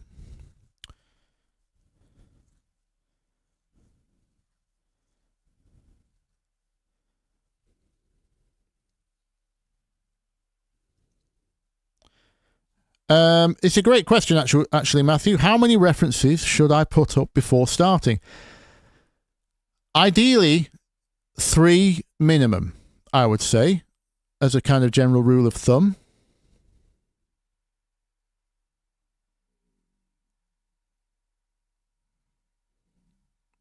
But something I do want to impress upon people is if you're a solo maker, solo artist, producer, composer, whatever, inspiration is vital, absolutely vital. And working fast towards that inspiration is essential, or else you'll never finish anything, right? So I wouldn't, if you hear something and it really inspires you to get going, and it's just one reference, then obviously whatever you make is going to be pretty close to that reference, possibly too close in terms of sound and music. But I've done that before. If you need to get something done because you're really inspired, and that particular one sound or whatever really grabs you, then just start with that reference. But because you need to work fast. It is really important. People confuse working fast with not caring. It's kind of the opposite. People like Prince proved this. You need to, if you've got an idea and you have a vision, even like an oral vision of your ears, be it mix-wise, you need to work fast, or else you will get sidetracked, especially if you're... Most creative people are on some kind of spectrum, right? So you have to be careful of getting lost in sound design, ADHD, and choice paralysis of plugin options, right? You have to work fast, because otherwise you'll never remember what the vision was. Even if it's just a sonic spectrum in your head that you need to achieve for the mix, that only stays for so long, even if you're referencing, because your ears will tire out, obviously. So you grab as many references as you can to start as fast as you can. If you already know 3 tracks that you love in a similar area, similar key, hopefully. Well, they only have to be in a similar key if you're referencing the bottom end, right? So, again, depends what you're referencing each track for. It doesn't have to be for mix. It could be for a lead sound, arrangement. Phil, if you're still here, I know you asked about arrangement and we've gone off on another tangent, but what do you need specifically to know about arrangement? Because, again, no straight answer on that one. And if you're struggling, just copy your favorites. Arrangement's not copyrightable. You'll start to notice, if you copy enough people, it doesn't matter if it's a bass sound, an arrangement, a mix thing. Once you've referenced enough people, you will start to see patterns that you prefer, that you have a taste for. This is how you develop your own sound. You figure out how to do something that you love in someone else's sound, and then a year later you find something else from someone else's sound that you love, and you learn how to do that, and then you combine those two things, and it turns out they've never been combined before, and it goes viral or something like that. That's kind of the happy accident experiments that can happen when you develop your own taste. But all of your formative years are just starting by copying other people's arrangements or sounds or mixes or build-up tricks or whatever. That's how you learn. Because you have to be inspired in order to start, right? So, is that Boris Brecher? Brescia? I've never known how to pronounce that. I presume it was I always thought it was a play on words for the tennis player Boris Becker, but anyway, Boris Brecher, he scraps a song if it takes more than 8 hours, does he? Whew. That's fast. Not even I do that, I don't think. Mind you, I don't scrap any songs. If I can't finish a song, I hit render and then put it out. Nothing stays on my hard drive. Someone else can remix it and finish it for me if they like it. That's my attitude. How do you deal with having too many options? Remove them. Remove them. You'll notice I use Vital Synth for like 98% of all my sounds. It helps when you know how to make sound design from scratch a bit, so I make all my sounds because I know what I'm doing, and If I hear a sound, I could kind of reach for it in some way via that synth. That synth will do a little bit of everything. So in its own little way, it has too many options. But if it still applies, like if I had the Arturia pack, which has the Juno emulation in, the Jupiter, the Moog, you know, all that stuff in there, I would be lost for hours in things that don't matter. Like how a Juno's square wave sounds slightly different to the Moog's. It's all fascinating stuff when you're an absolute synth nerd. Don't get me wrong. I know what's going on down there. Like, I know why a Moog has great bottom end, and stuff like that. But, well, the originals did. The Voyager was terrible. But it's, yeah, I know not to get into that when I'm trying to make a piece of music. That where that if the point of the music is not that point, like the story of the music is not that I used a Moog for the bottom end.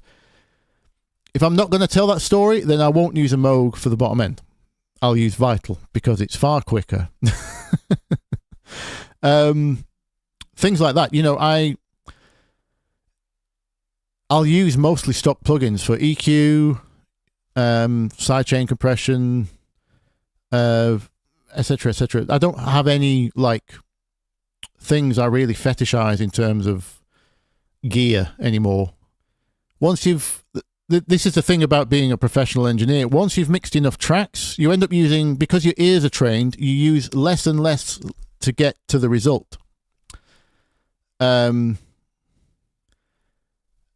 You start to see them more as tools and less. You get less obsessed with the creative process. Because again, if you're not going to tell the story of the creative process, then what's the point? If you need top end, just grab any EQ and add top end. That's about as far as the decision goes. So you might as well only own one EQ for 90% of jobs. So you can limit yourself by just deleting most of your plugins. Put them in a temporary folder.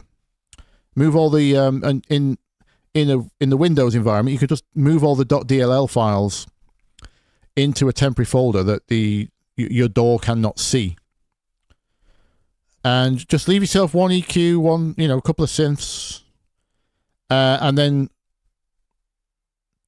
try to do it in as fewer tracks as possible. Don't be layering 10 pads together. Try to get the sound out of one pad or two pads.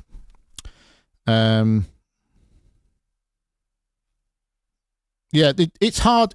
There's no fast rules there, but if you're getting option paralysis, it's because you're still new, and that's fine. I mentioned this in my finishing tracks video. I can't remember which one it was, the first or the second video. But one great way to eliminate your options is to narrow down what your session is about that evening. So, for example, my Thursday session now is mostly I have to figure out what video I'm working on, right? So obviously we've been doing garage mostly recently, so I'm doing garage vocals next. And Thursday was my session was all about just researching garage vocal trends, right? I mean, obviously I've done more research than just that, but when it comes to making the Ableton session, I'm not trying to finish a song. It's just playing around with techniques, sounds, having fun, making some 8-bar loops here and there, seeing what works, seeing what I like, seeing what doesn't work, see what sounds authentic, blah blah blah. That could be a plugin, could be an effect, could be a writing technique. I call them sandbox sessions. So if you sit down for one evening just with the intention of making a few sounds, like I want to make synth lead sounds, right? I need synth lead sounds for a track. Then you can just make that session that night about making synth lead sounds. You don't have to finish a track. You don't have to make a track. And then one evening might be just finding your favorite drum samples and putting them all in the same folder for a certain genre. Something like that. And then eventually one session will be, right, and tonight I need to finish a track. Let me grab all my favorite drums and those lead sounds I made, blah, blah, blah, blah, and all the other stuff, and throw it together nice and quick. And then that session that night is for finishing the track. But all of your distracting work from selecting sounds, making sounds, is all from another evening. You don't have to do that night. You might have to tweak a few things here and there, but hopefully you have a final vision and you have the ingredients to put together. I suppose you could think of it like cooking. You know, if you had to grow your own ingredients every time you made a meal, nightmare. If the world ever goes back to that, you know, we're going to struggle, aren't we? But yeah, think of it like that. Try and get your ingredients in place before you cook. That could definitely help you with choice paralysis, because you can get your choice paralysis out of the way when you give yourself permission to have choice paralysis by just playing around with stuff one evening without the pressure of making a track. So, yeah.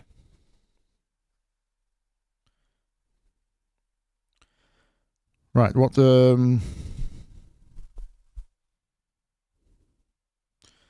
if you're referencing an ID that isn't out yet? Well, where did you see the ID? Was it in a boiler room set where everyone was bouncing around the room? And you've got hold of the mix down? Obviously, you don't want the live version, because you wouldn't be able to reference that sound.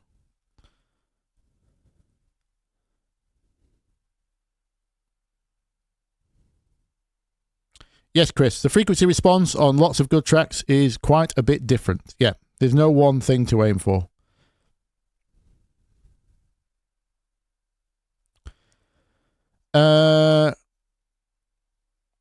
Forgive me for pronouncing this. Rivgade VODs. Should beginners focus on sound design at all, or just get random sounds from somewhere and mess around? Depends what you want to do. If you want to learn sound design, then get sound designing. Play around with waveforms and filters and FM and all that kind of stuff. If you want to make a track, sound design is a bad idea to start with.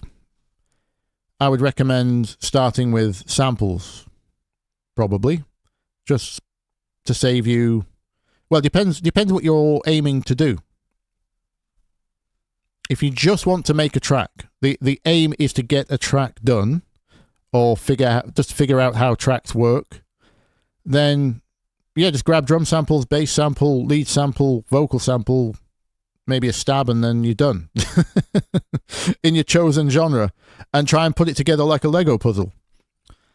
Just play around with that. Just get that out of the way first, so you can get a feel for how things come together.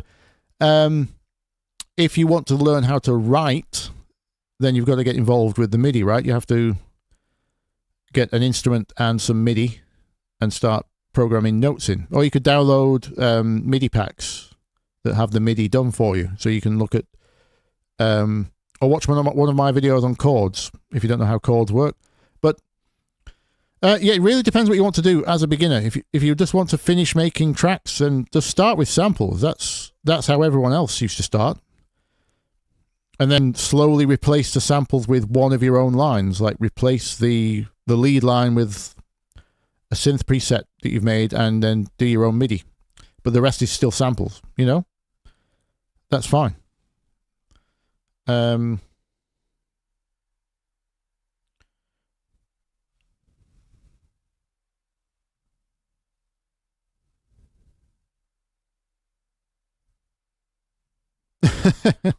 Captain Uncle, my inspiration used to come from Mary Jane until I realized it was halting my progress. Yes, I've seen that. I've seen some very extreme versions of that.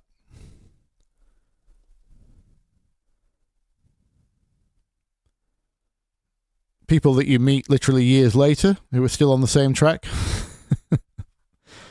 And those are the kind that smoke it for breakfast. Like, literally wake up, it's the first thing they do. It is extreme for some people. I'm not going to generalize here because I've never done enough of that to actually understand the lifestyle impact for a lot of different people. Obviously, everyone responds differently, but I have witnessed it completely halt people's careers. If it like becomes their life, you know, smoke it for breakfast. The dependency. People think weed isn't addictive, but it totally is. To the right person or the wrong person, whichever way you look at it. The farthest you got finishing a song virtual. Sorry, this is virtual. No, it's not. This is Matthew. The farthest I got finishing a song was when I forced myself to make a song using one sample pack. Yes. That's another good way of limiting your options, yes. At least you know they'll hopefully work together in some way. Save you having to make those decisions. That's a good way of limiting your options. Yeah, stick to one sample pack. Any advice for people? Virtual says, any advice for people who want to produce but distract themselves with videos or information about music? Oh my God. Well, this is me every week.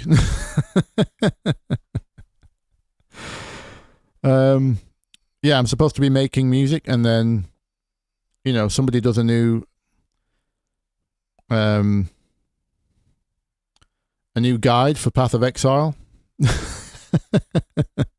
I'm like, oh, just let me check out what a mana stacker does, because I've never heard of that term. 30 minutes later, I was like, oh yeah, what tune was I making? No, I don't have any advice.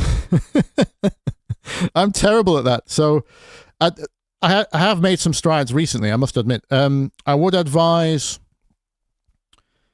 I use an Android phone, so there's focus mode on there.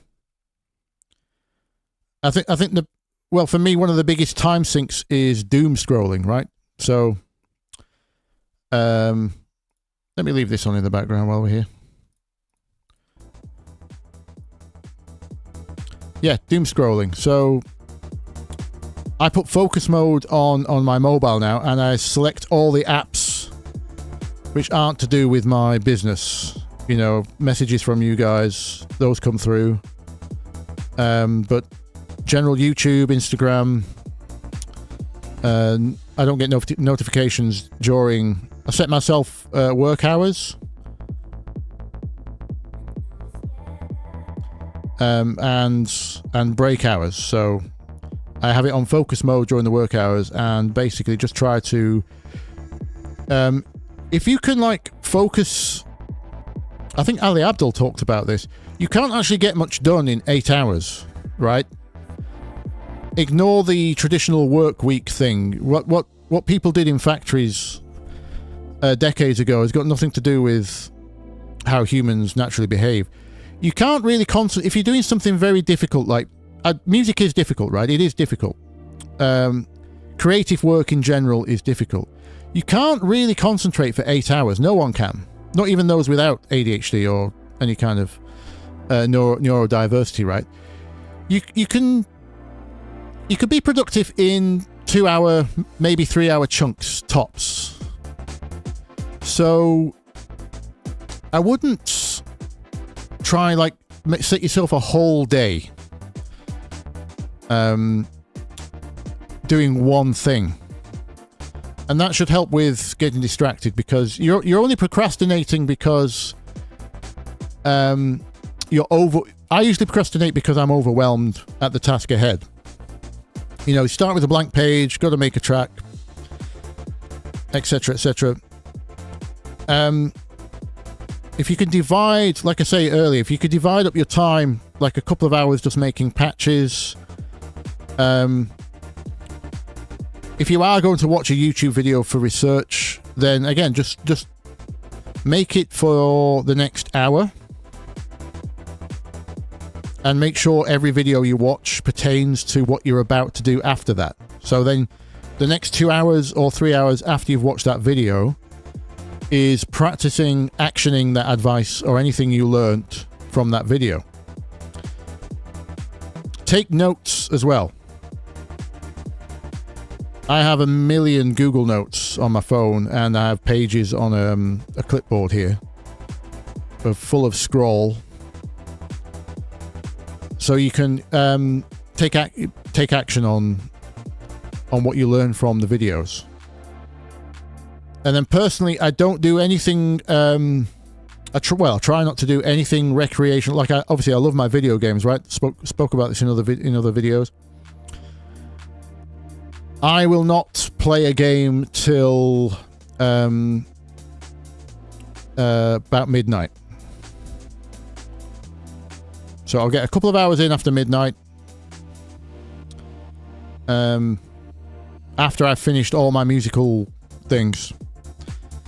And that time onwards is just game time, right? So it's... oh, thank you for the £10, Chris. Thank you.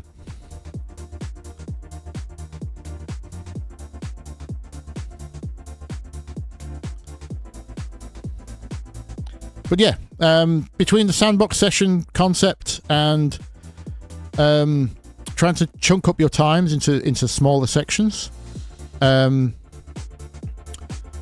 should hopefully help.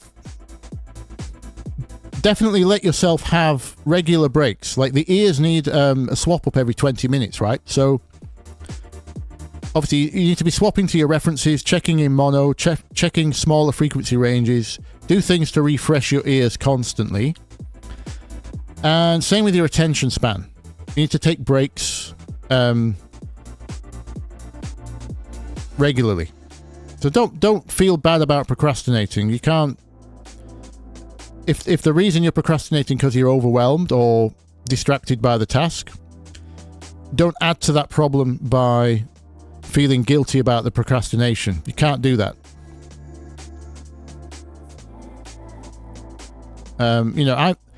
Some weekends you've seen my videos go out really late on the Sunday, and I'll be working on that video all Sunday. Oop, what have I pressed? I've pressed something on my push. I've triggered a session. Yeah, so I'll be working on that video all Sunday, and ideally I try to get that video out by 5 p.m, 6 p.m.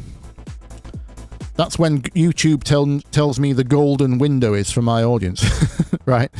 So I aim for that, but at some points on that Sunday, like 3 o'clock, 4 o'clock, it'll become obvious that the video's not going to get finished by that point.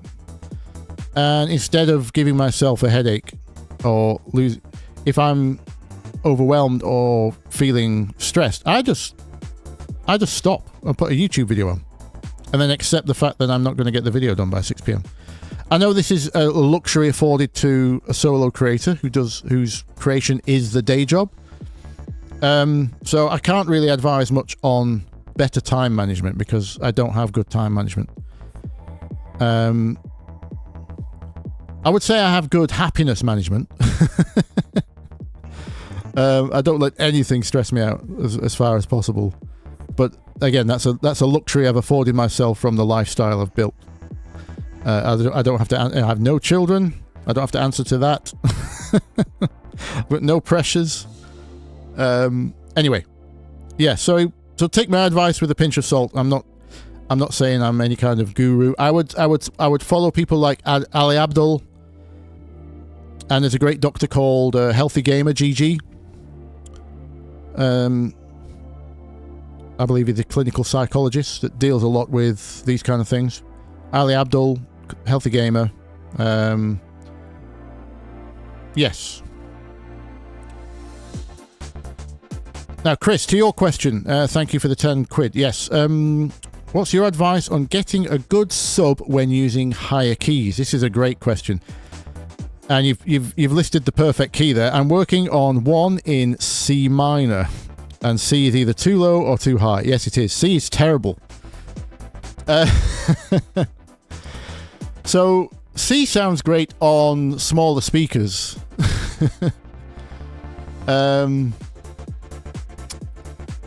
Yeah, it's very tough. What you need in those higher keys, you can do this in. It's very genre dependent, right? I can't give you any blanket advice,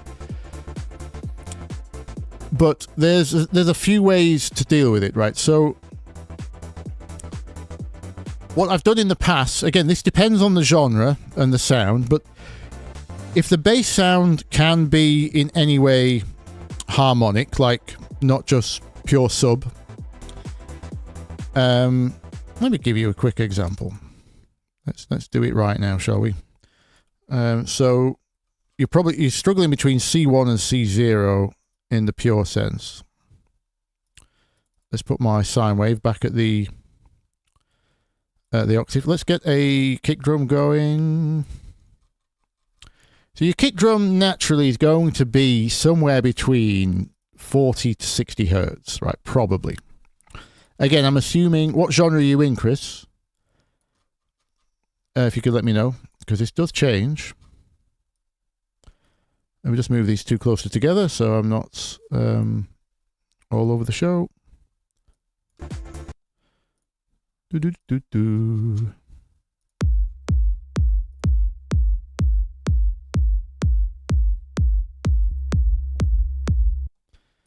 Let's us sidechain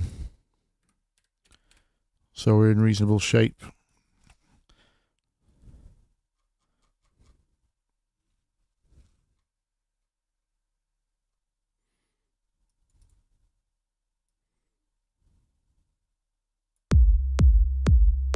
Just loop U.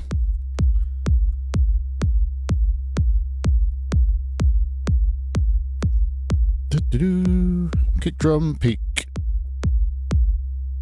I'll do for now.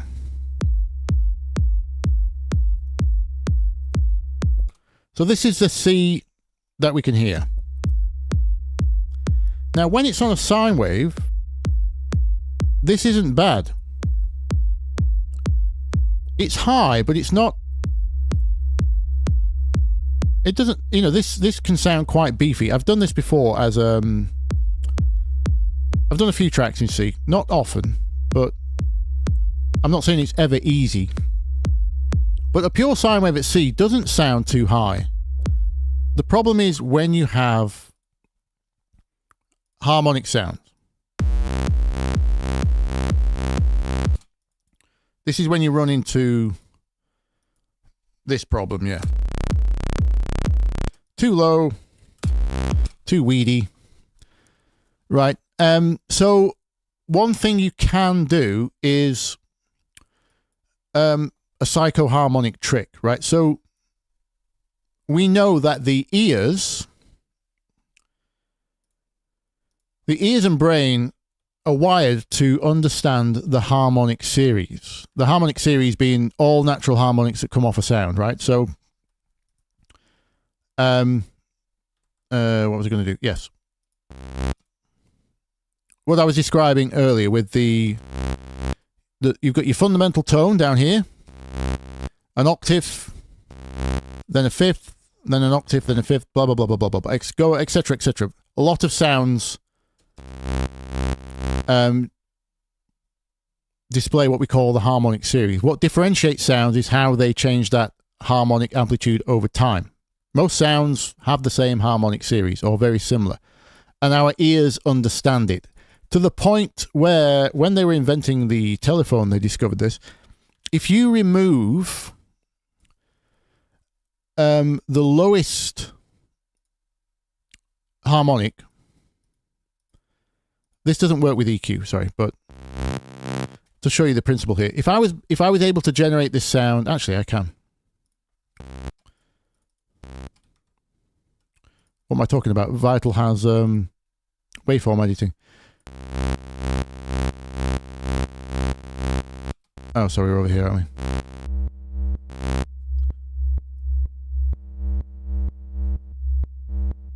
Where's my...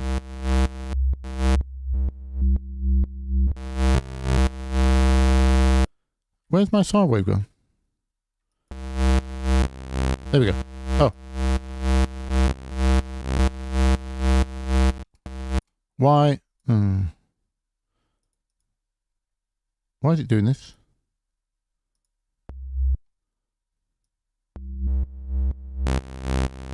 There we go. Right.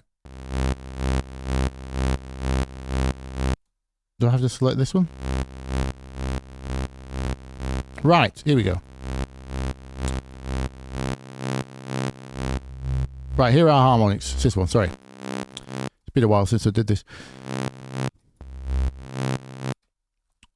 So when we remove the fundamental frequency, if we were to just generate a sound with the rest of the harmonics but not the actual fundamental frequency, we can still hear the same pitch. Our ears kind of fill in the blanks. And this isn't just for musical sound. It's almost like a phantom bass effect. This is what processors like Waves R-Bass rely on. If you generate harmonics above, the ear presumes something had to be below them, right? So if you have a harmonic sound like a saw wave, and again, it doesn't have to be all harmonics. We can just filter this to a reasonable bass sound.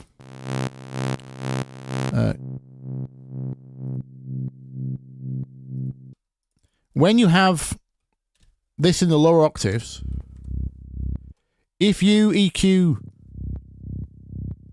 out the actual problem frequencies, which are going to be what is a C? Is it like 30? Oh, I've removed it, haven't I? 1 second.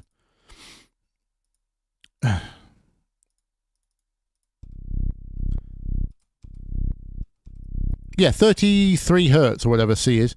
32.4. Something down there. If you remove that problem frequency, the ear will still get that low growl as if you're playing the low C note. And then you can support that with the octave above sub. And you kind of get a little bit of the best of both worlds. Again, not ideal. I'm not saying this is... make sure they're in phase, by the way.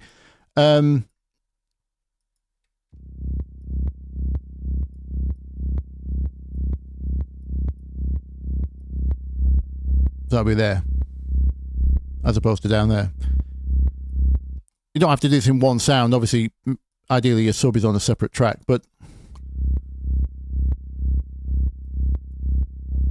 that's one way you can kind of fool the ears into thinking it's a lot deeper than it is.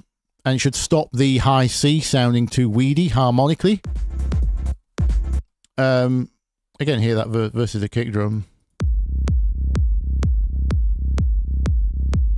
On a club, that won't be a problem because you've not got that ridiculous sub at 30 hertz way below the kick drum. So the subs in the club won't be struggling, and you're not all the way up in actual C for the harmonics, where it sounds too gutless. So that's a trick you can use if the genre doesn't have any kind of harmonics in the bass, then the high C is fine on a pure sub.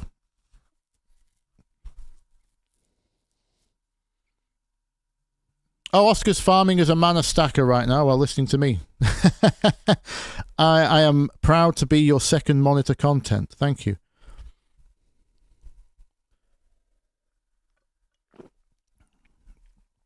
So Phil wants to know what's your best advice for arrangement after the first drop? What genre are we in, Phil? You're piano house mostly, aren't you?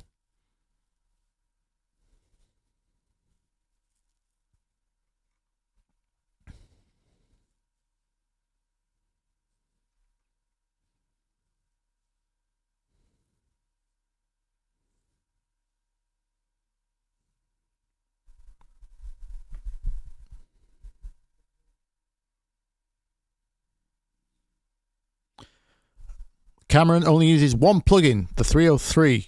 The rest is stock Ableton. Absolutely fine, yeah.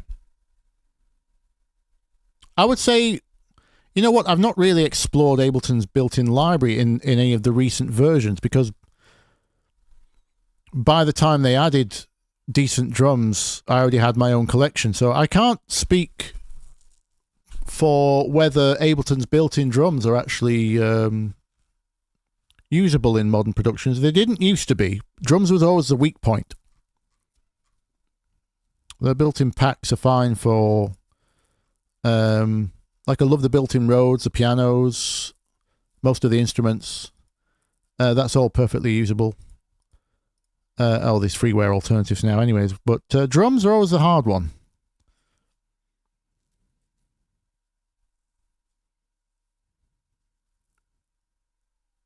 Hello Chandler, and thank you for the compliments. Chandler Tipton discovered the channel a few days ago and love what I'm doing. Thank you very much. Welcome.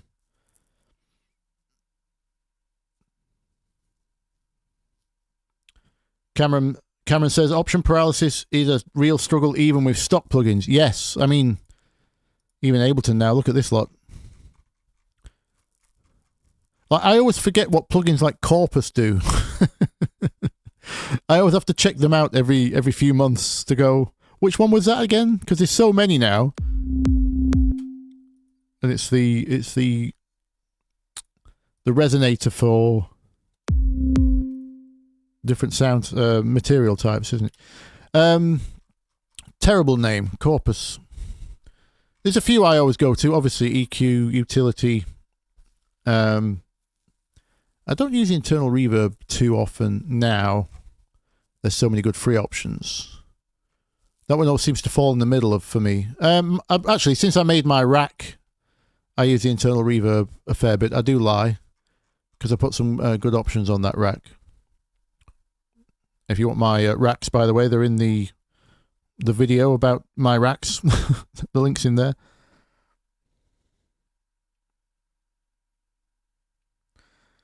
Sevchik, we were just discussing this earlier. Can you please tell me what is a preferable LUFS level for modern pop records?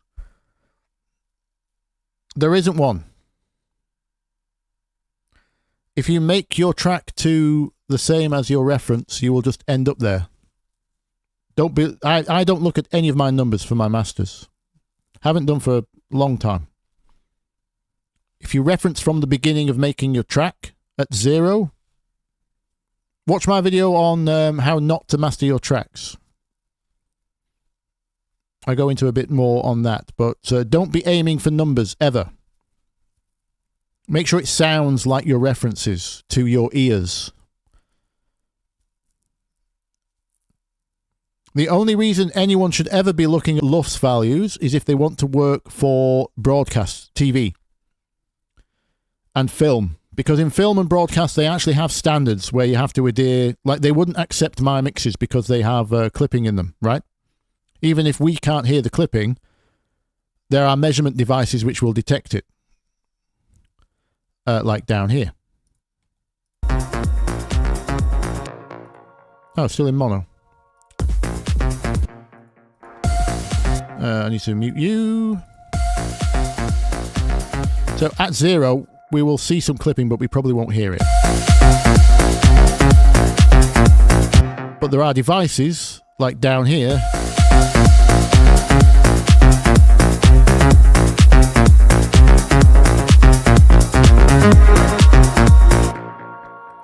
which estimate when your what's called true peak goes over 0. And if a broadcaster sees that, they will reject the file. They actually have standards in broadcast, unlike real music. So the only time you should be looking at any numbers is if you're trying to adhere to a broadcast standard. If you're making music, stop looking at numbers, please.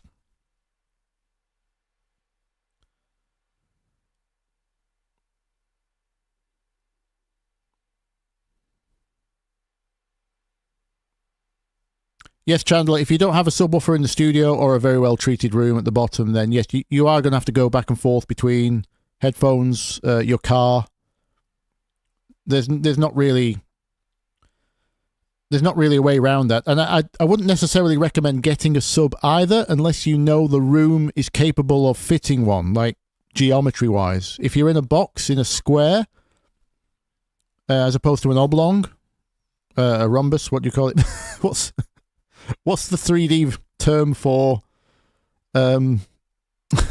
not square, but anyway, yes. Room acoustics are a whole science, and you have to have bass waveforms are very, very long, right? They take meters to develop. So if you're not sat far enough back from the sub for those waves to develop, even adding a sub, you won't hear any more bass until it's bounced off the back wall and come back at you, and then it'll be out of phase and all kind.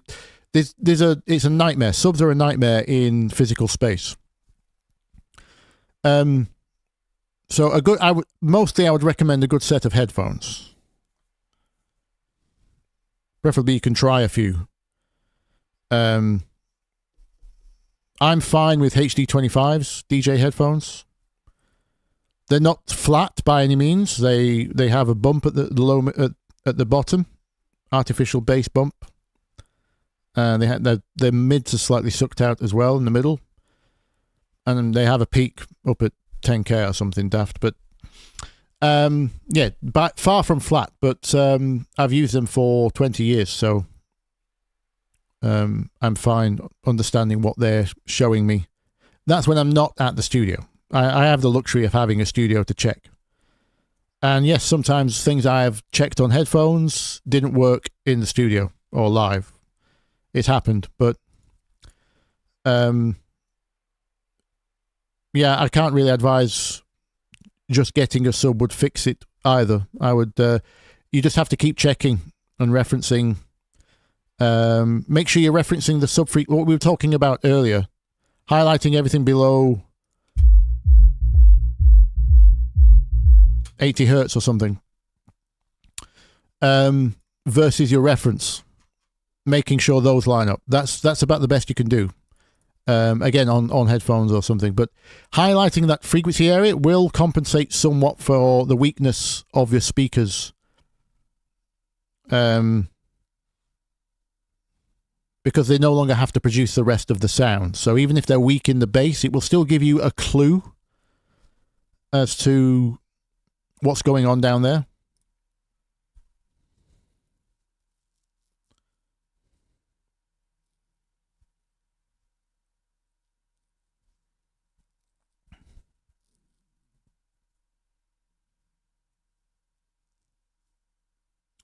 Phil is making Piano House. Right, yeah, so you arrangement on Piano House, what happens after the first drop? Phil, are your tracks vocal, like fully vocal? Do they have verse chorus? Or would you say they're more dub, where it's just a few vocal stabs here and there kind of thing? Not an actual full vocal house. Excuse me. Take a drink.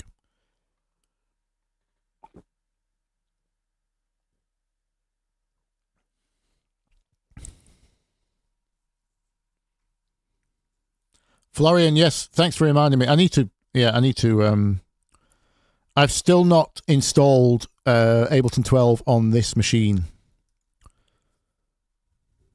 I've bought it, and I've still not installed it. Raw is the one thing I'm looking forward to in Ableton 12. I'll be honest, part of it, I've got so many clients that rely on me. I am always scared of upgrading in case things stop working or I can't recall sessions. Like, I still have a copy of Ableton 8 on standby. Luckily, I've not needed it for a while, but even last year, I was asked to recall a track which was nearly 10 years old. So, and I managed to recall it. So whenever they bring out something new, I always just wait for the bugs to be ironed out, and because I'm just scared of losing things or not being able to recall things, because obviously once you save in the newer version, you can't go back without losing whatever you did in the newer version. So, but yeah, Raw is very exciting. I love playing around with shapers and distortions like that. That's the one type of processor I will always try out. Like if someone brings another EQ out or reverb or compressor, I just roll my eyes. Like, what's the point? We've got all the tools we need in that domain. Give me something original. But distortions, there's so many different flavors of distortion. It's almost infinite on that horizon. So I always check out distortions because, it's especially if you want individual flavor. Like one I use all the time, which no one seems to talk about. I love this plugin, which is not too dissimilar to how Raw works. Whoops. Spell things correctly, Ben. Grind by who makes this again? Is it Audio Damage? I can't remember who makes this. Yeah, it's Audio Damage. Top right, sorry.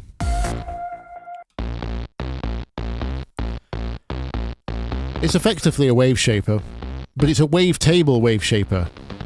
So you can play with the wavetable.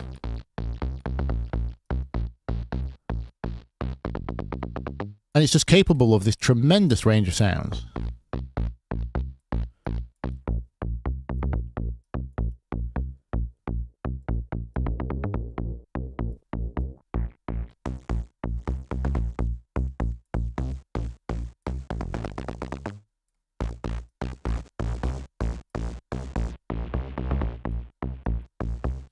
Obviously, you can band pass this, or low pass this, or high pass this.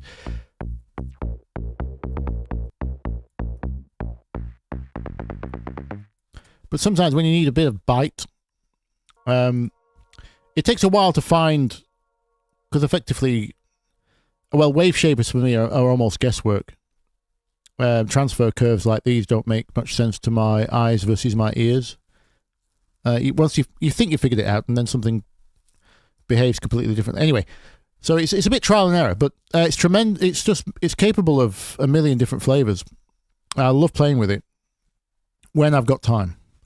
But yeah, Raw definitely is going to be the first thing I'll try in Ableton. The MIDI tools I could take or leave because I had those in Cubase 12 years ago. I really wish they would have added AI stem separation. Is the one I'm still complaining about. Phil, so you're mainly dub. Okay, so I see your problem. Obviously, if you were fully vocal, you would go into the second verse after the first drop, maybe after a post-chorus. It depends how many hooks you've identified in your track, right? So, if you saw my arrangement video on what was it called? Finishing a loop in 30 minutes, I think. I went over the whole identifying your hooks thing, and I mentioned ideally you need 3 hooks in the track because you might be running 2 for a while and people will get sick of them unless you're going to make a 2-minute track, which is also fine. But at some point you're going to need something to swap over to. So after your first drop, you've got 2 options. You go into what we call a post-chorus, which is the first drop with a different hook, like a switch-up, with like some extra percussion to pick up the pace. You go around again. Or you break it down somewhat, and you go down into something minimal. After the, if you're talking about what DJs might play out live, if you consider DJs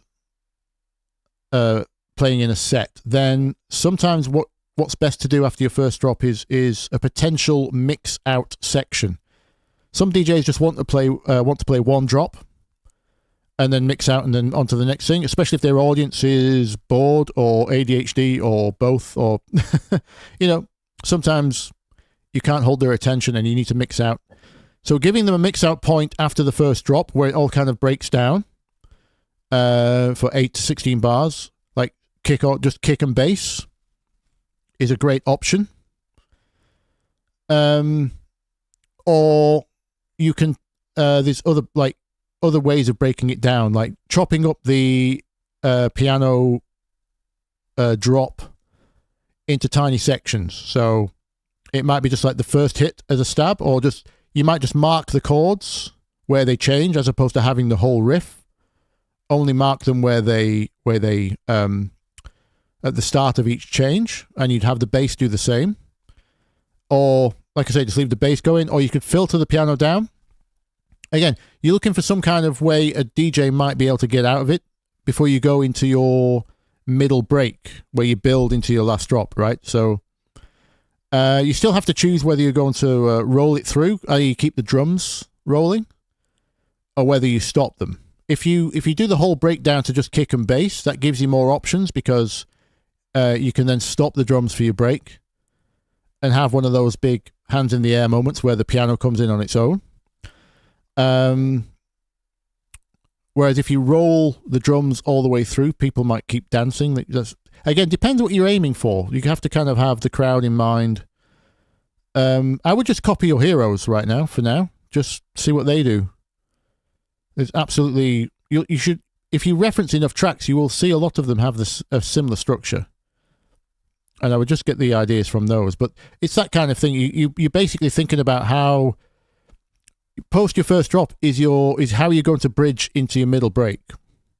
Because your middle break is the one before the second drop is always the longer break, usually. So you have to kind of work out how you get into that. So you're either already coming down, or you have another little drop section. That's why I love kick and bass only, because it's both hype and chill at the same time.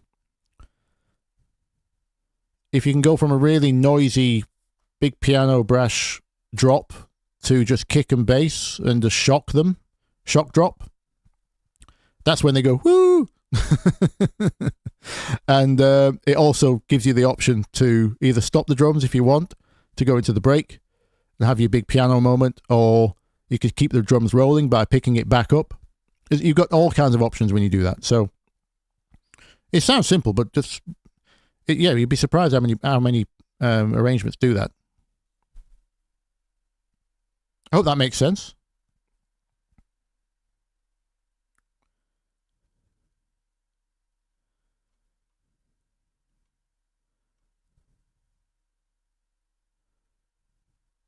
Have I done a studio tour, Gabriel? No, it wouldn't be very long. I am indeed mostly in the box. Yeah. In fact, I ran a studio in England called Plug-in Studios, because I was, I think, the first to go completely in the box. I had to turn down clients that were snobby, that wanted to use outboard compressors, or I also had to turn down clients that wanted to use Pro Tools, because I refused to use Pro Tools at the time.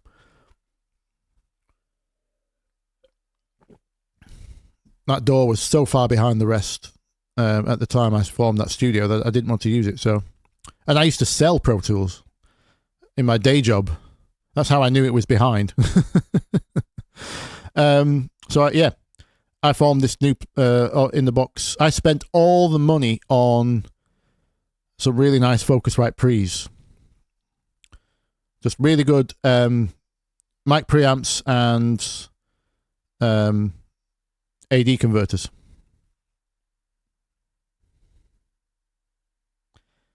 And it was in those years when I discovered how good RME were as well, because we auditioned all kinds of converters, and RME stacked up really well for the price. So yeah, I spent all the money on the front end, that hardware, and then I had Mackie controllers, a bunch of Mackie controllers with 32 faders, automated faders.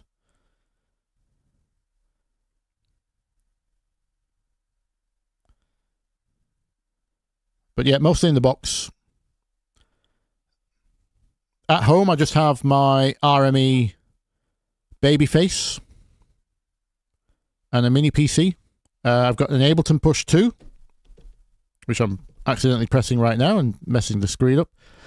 Ableton Push 2, I have an old Roland Phantom X8 because I love the weighting of the piano weighting of the keys. It's still hard to find good weighted keys, in my opinion. The only other... Well, there are some new Rolands which feel just as good. They just bounce back really well. They're both heavy and fast at the same time. Like, I can't do that on a Yamaha keyboard. Because not on a piano keyboard, anyway. Because the rebound on the Yamahas is too sluggish, and I've not played every real piano in the world, but the last pianos I played that were real, even my old upright one that I used to own in the studio, rebounded faster than most Yamaha fake weighted keyboards. So anyway, I would like a Nord Stage 88. That's the only other brand I've felt that feels great on the keys. But $3,500 just for that. Obviously, I could perform with it if I ever needed to, but I've had to download a hack for the driver on this Roland because this Roland's so old it's not supported anymore. But luckily, someone's made the drivers that work. I was very nervous installing those. Someone's manually edited drivers. But, yeah. Luckily, still working. Still feeling great. So, that's my Phantom X8. At home, I have KRK VXT 6s. Listening on. And my HD 25s, which I'm on now. And in the studio, I have Adam's P33s, they're called. And they're S12 sub. And sometimes I plug into an Apollo. Sometimes I just take my Babyface.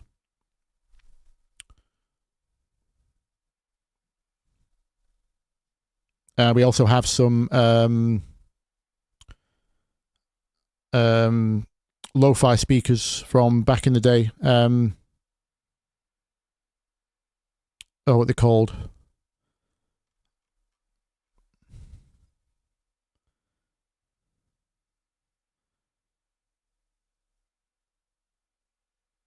Something tones. Auratones.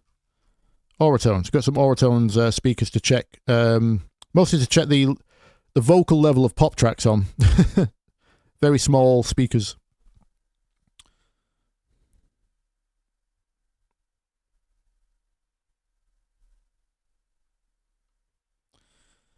Sevchek wants to know reverb on snare in dance or house. Is that a mono reverb or a stereo? Up to you. Up to you. Reverb is a groove thing for me more than a sound thing. I only add reverb to snares or claps when the backbeat needs an accent and it needs to be lengthened, like it's not big enough. You know, it doesn't feel like it's bouncing around the room enough, the virtual room. That's the only time I tend to add reverb to snares or claps. Sometimes I just find a clap sample that's long and it kind of has a tail built in. Again, you want the groove to survive in mono. When you listen in mono, you want that backbeat to sound the same or roughly the same. If it's leaning on that 2 and 4, that do ish, ish, do, ish, ish, right? If it's leaning on that heavily, if that's really important to the groove, then you just need to make sure that's similar in mono and stereo. So you have to be careful if the reverb is extra wide and it's giving you a false sense of bigness in stereo that goes away in mono, then I would narrow the reverb if the reverb's still important to the sound of that snare or clap. You can narrow the output of the reverb only to be somewhere in the middle. Doesn't have to be fully mono or fully stereo. It can be somewhere in the middle. Use a plugin like, well, Ableton's utility's got, you know, the width built in.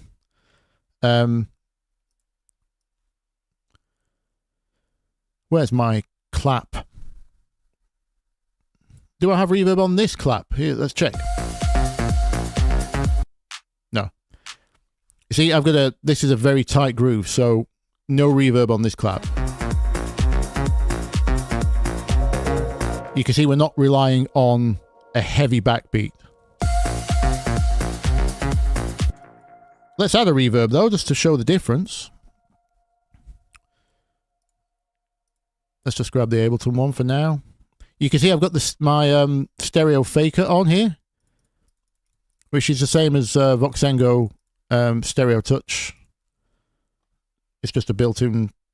I've just made it out of Ableton plugins. So I wanted the clap to have some width because it was mono.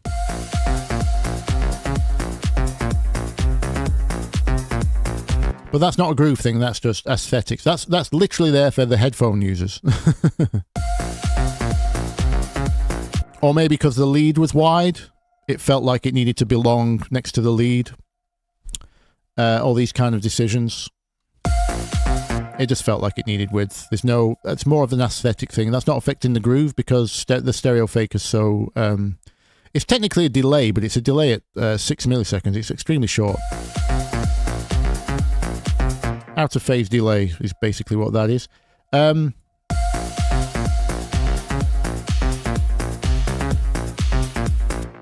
Here are the groove changed. Let's change the length. Take the highs out.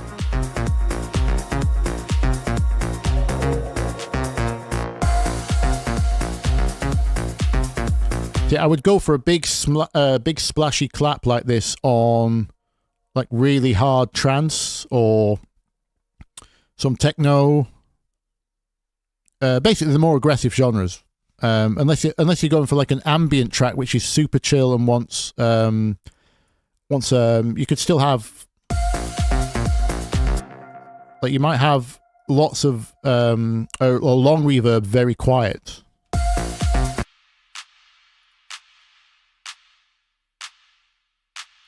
And very dull. So it's providing like more of an atmosphere. It's not really part of the groove anymore, this background filling. You find you need that when you've got very open spaces like oh, my alarm's going off for no reason. Like here, for example, you see I've swapped the clap over. I've gone for an even smaller clap here because I'm actually trying to get rid of the backbeat. This verse section with the vocal could do with no clap. It would be almost the same.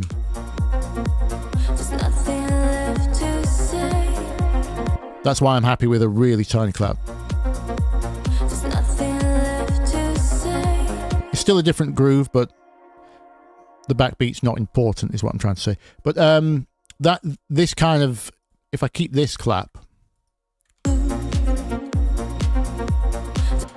I would go deeper and softer. Take the top out. Much quieter. And that's when I would have a long, dull reverb on it.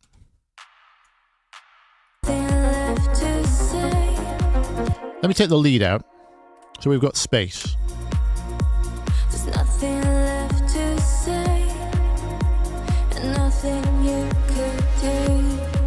That might be when I would use. But regarding width, you can see I've always got a width parameter on my reverbs. Even when I make my own racks. This is just Ableton's built-in reverb, by the way, with a bunch of the parameters mapped.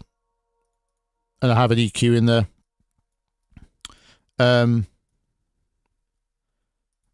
Oh, sorry, that's that one.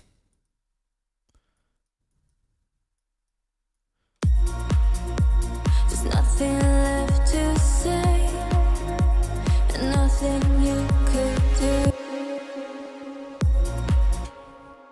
Yeah, it's just mapped onto this 10 different knobs here. Keep it faster. Not distracted by an interface. But yeah, it's the width of something is, like I say, you check this in mono. There's nothing left to say. Is it still providing the same amount of atmosphere? If so, fine. If not, maybe mono the reverb and turn it up. Yeah, it depends what else is going on around it, really. There's no rules about... Like I say, most of the time, I don't even bother with reverb on clap or snare. Depends how good the sample is and how long it is and what shape I need and if it's achieving what it needs to achieve on the backbeat. So, I'm sorry it's not a good answer, but yeah, it's kind of something you get a feel for over time. But those, you can mess around with those things. Definitely check in mono. And if you can't hear the reverb on your snare in mono, but you can in stereo, that might be fine. If your reverb is just there for like aesthetic decoration and it's not actually there as part of the core groove, if hopefully that makes sense, because the reverb can change the way the backbeat feels to someone who dances, right? Think about the dancers. So if it's affecting that, then try to balance it in both mono and stereo, because you don't know where your thing's going to get played, which club.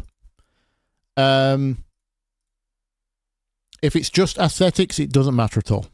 If it's just there for flavor, like it's not affecting the groove to your ears, do what you like.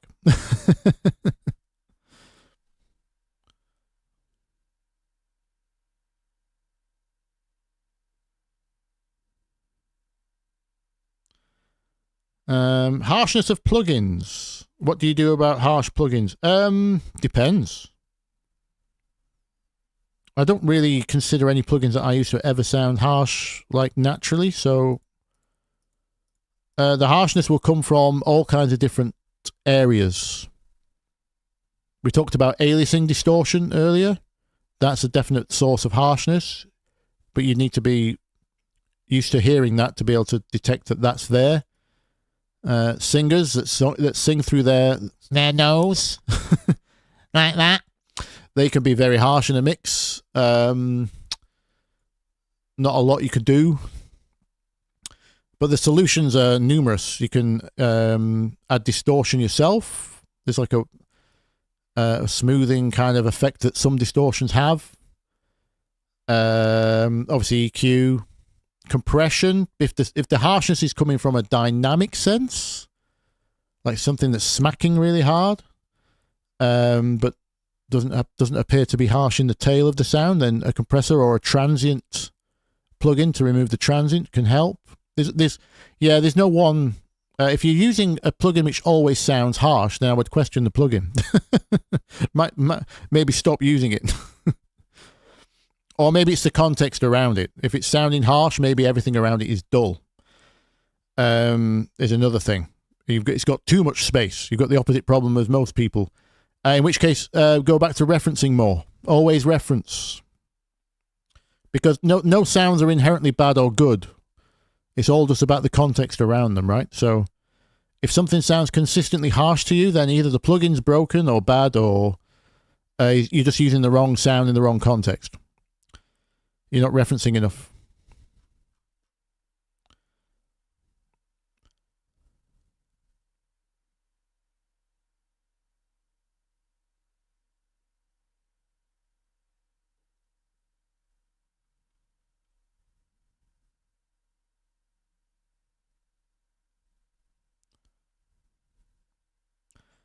There are no correct settings for an EQ subject. Don't copy any settings off anyone unless you're making this track in this key using these sounds. This EQ doesn't make any sense. Don't copy this. This is for my ears in my studio, judging this sound in this context for this one song just right now.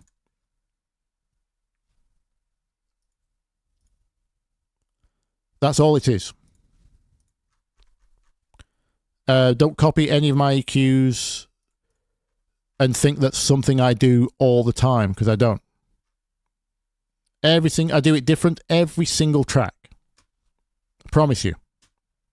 I try not to use any EQ.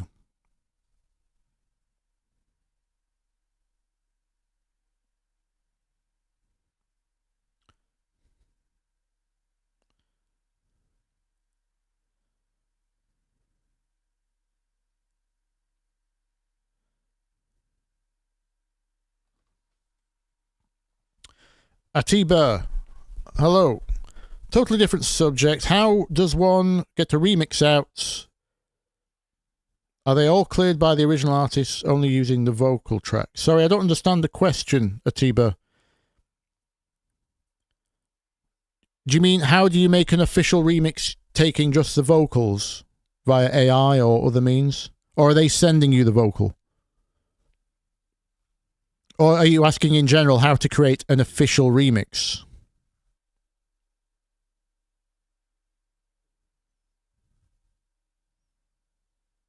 Hendrix, OTT is too harsh. Yes, OTT is always harsh.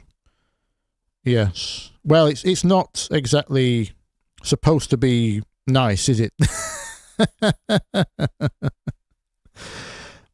I have used OTT. I think I showed it on my piano tutorial.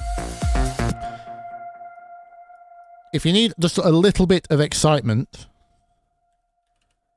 obviously OTT, Ableton has one built in, but for everyone else who's not using Ableton, Steve Duda did the honor of. I take the depth down to about 5%. Well, you eke this in slightly, and you take the upward compression pretty much off. Sorry, this is on the bass. Let me put this on the lead.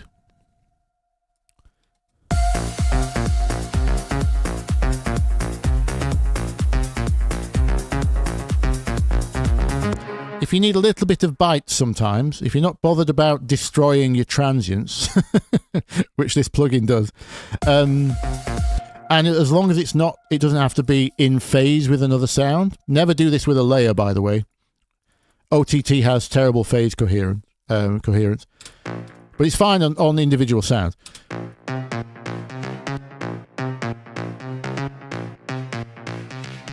Like, obviously, 100% unusable. Sounds like my first bedroom mix.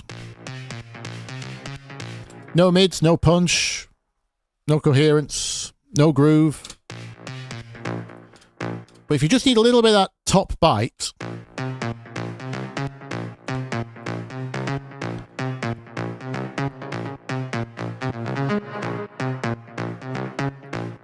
not too bad.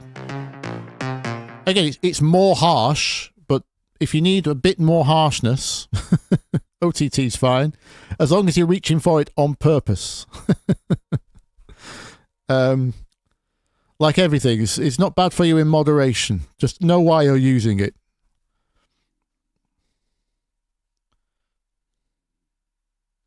Yeah.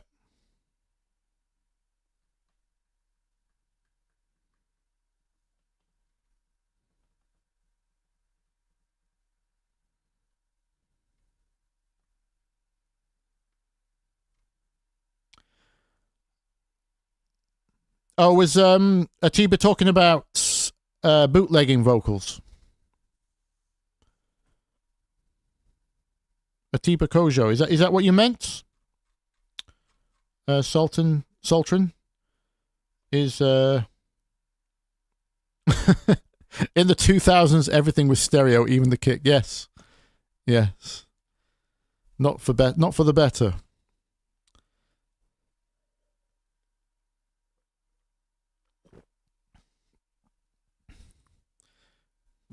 But maybe consider it if you're trying to emulate 2000s lo-fi. Imagine that being a word, 2000s lo-fi. Some of those early trance records, man.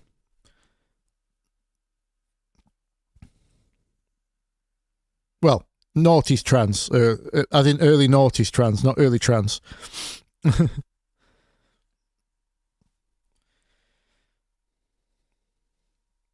Hendrix, how about adding a transient shaper after the OTT? Oh, yes, yes.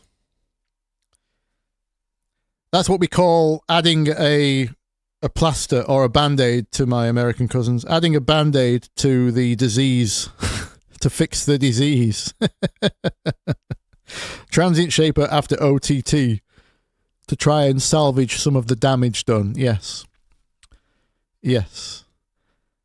I laugh, but many new people end up doing that because they're obviously not using, they don't have the ear training, so they just pile on the plugins. And then half the plugins are undoing the damage of the previous plugin. So you end up with a plugin chain of about 12 things long and a complete mess at the end. It's as I was saying earlier, when you get the longer you do this, the less you have to do. You end up with a tiny EQ tweak and you've got the sound that you need because the source sound is correct.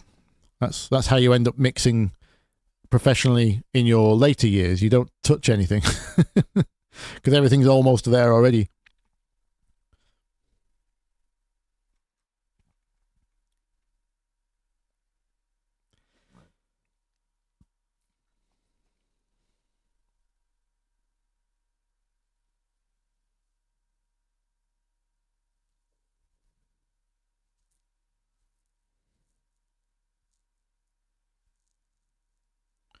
Vocals, Master Yoshi.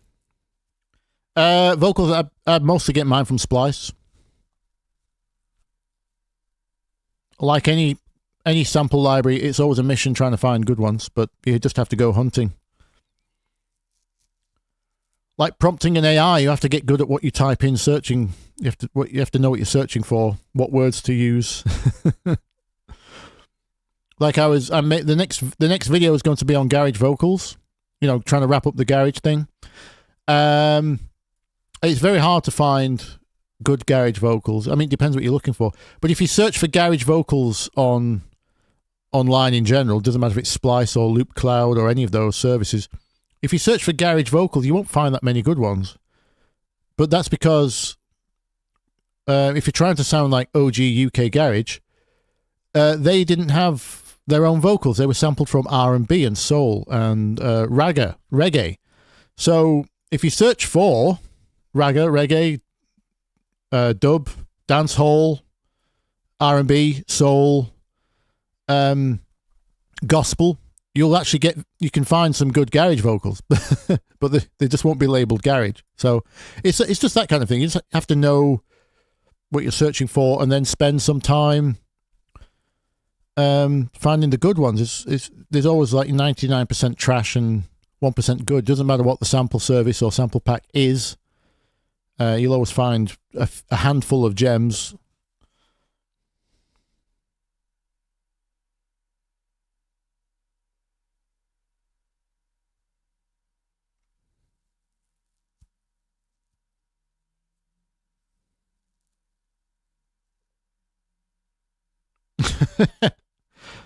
Cook uses OTT but has no idea what it's actually doing.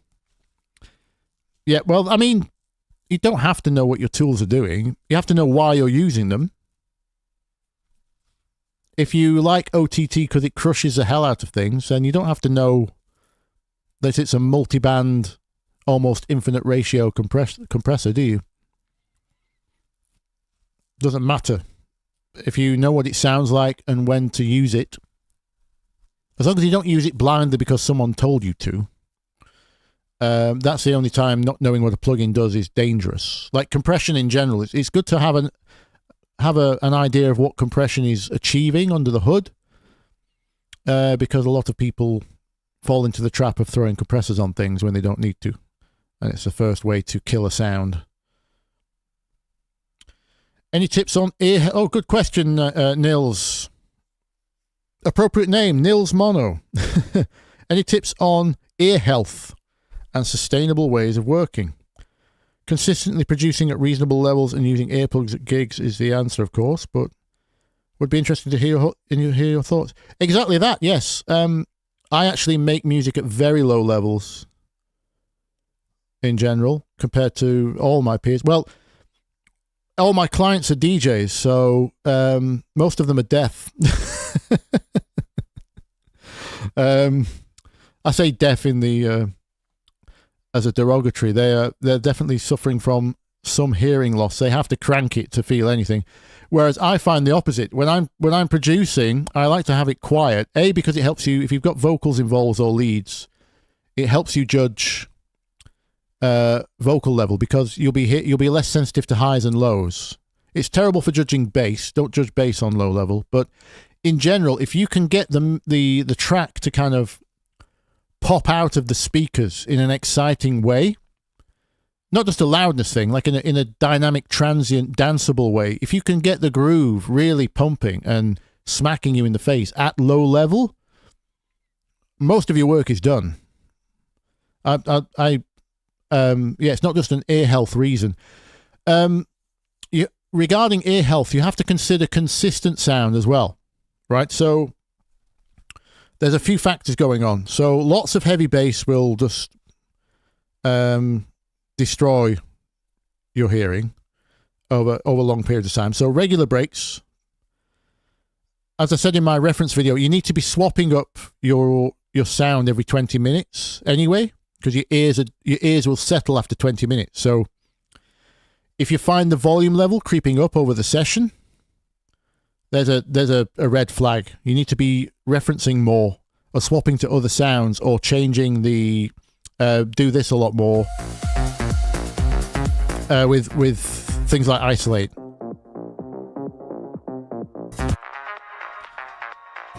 Listening to your tracks in those frequency bands, checking for clashes, checking for maybe the stereo's out of whack in the mid side balance is out of whack in the mids only and stuff like that. But just doing this kind of shocks your ears into waking up, listening slightly differently. That kind of keeps you from fatiguing and getting used to a sound. You don't want to get used to a sound ever, because that's when you start making weird decisions, bad decisions usually. Start adding more top end to everything. The track gets brighter over the course of the night. You don't want to be in that situation. You need to be aiming for your reference, and that's about it. So, always swap it up. Changing speakers if you can. Get a Bluetooth speaker to check on, preferably in mono. Listening to these frequency bands, swapping to your reference, keeping it low for most of the time, and then regular breaks. So in England, we have the advantage of being obsessed with tea. I know coffee's trying to take over the trend, but I'm going to die on the tea hill. I'm a tea guy. I do love coffee, but not as much as tea. So in a good studio session, I'll get a good 6 cups of tea in, and there's nothing like a good break and a boiling kettle to the white noise that comes from the kettle, the gentle white noise. A good way of resetting your ears, especially if you can leave the room and go to another room, so your 3D perspective is remapped, because you'll be used to the bounces off your nearest walls. It's how our ears kind of calibrate themselves, right? So get up, make a brew, or whatever your equivalent break is. Try not to have a snack. In my general health advice here, try not to have a snack, because I used to do that and I gained a lot of weight. But tea is fine. Lots of regular breaks, basically. Yeah, I wear my earplugs. I've only got what they're called, ACS. They're like these. Let me see if I can find a picture. I'll have to take one. I don't have posh earplugs, because the ones that mold to your ears at 130 quid, I would probably I would just lose them. I'm too scared of losing something that expensive, and I've found that these work fine. Actually,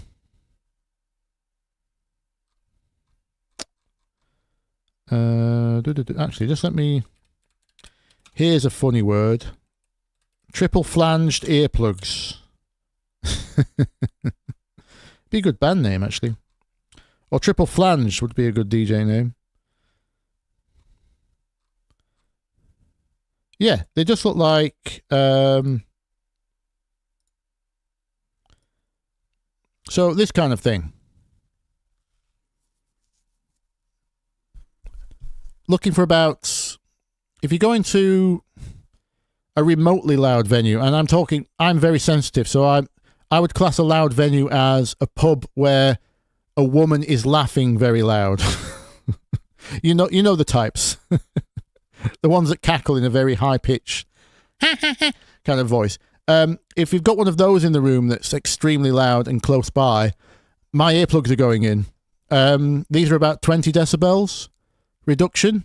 They seem to be mostly flat. If you give them, if you put them in for 20 minutes, your ears will adjust to their environment. So even if they sound too quiet or too dull when you first put them in, after about 20 minutes, you'll be absolutely fine. You'll be able to hear everything perfectly.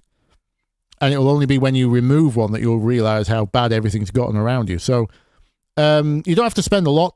I don't think they're more than £20 usually if you can find a good triple flange with the filter built in. Like I say, mine are from a brand called ACS, but I couldn't find them now. I don't know if they've stopped making them. I know they make the molded ones as well, but yeah, I wear those out all the time. Definitely every gig, obviously, every club, and sometimes to the pub.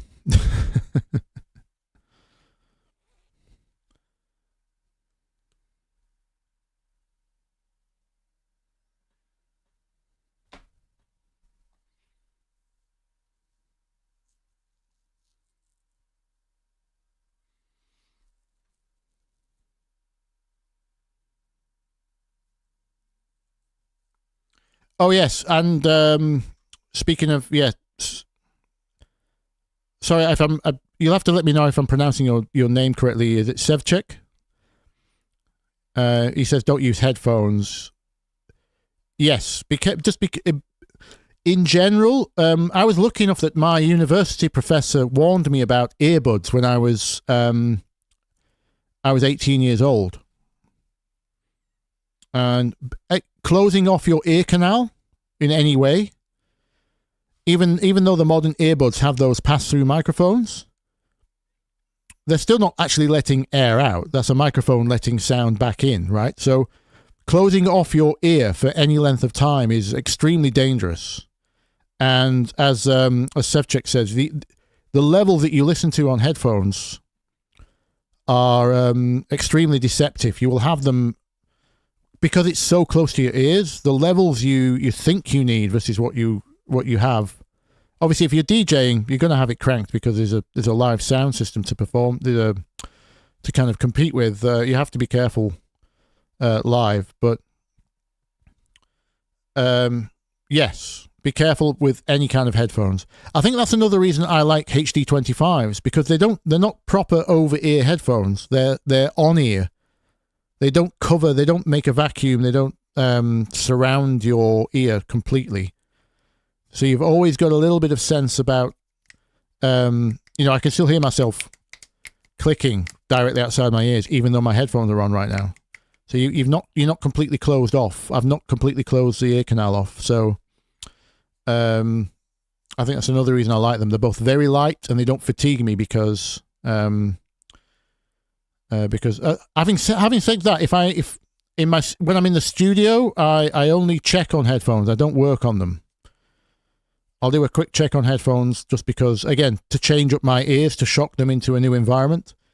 I'll check on headphones. In the studio, I'll do a 12-hour session in the studio, no problems, because I'm at very low level. And I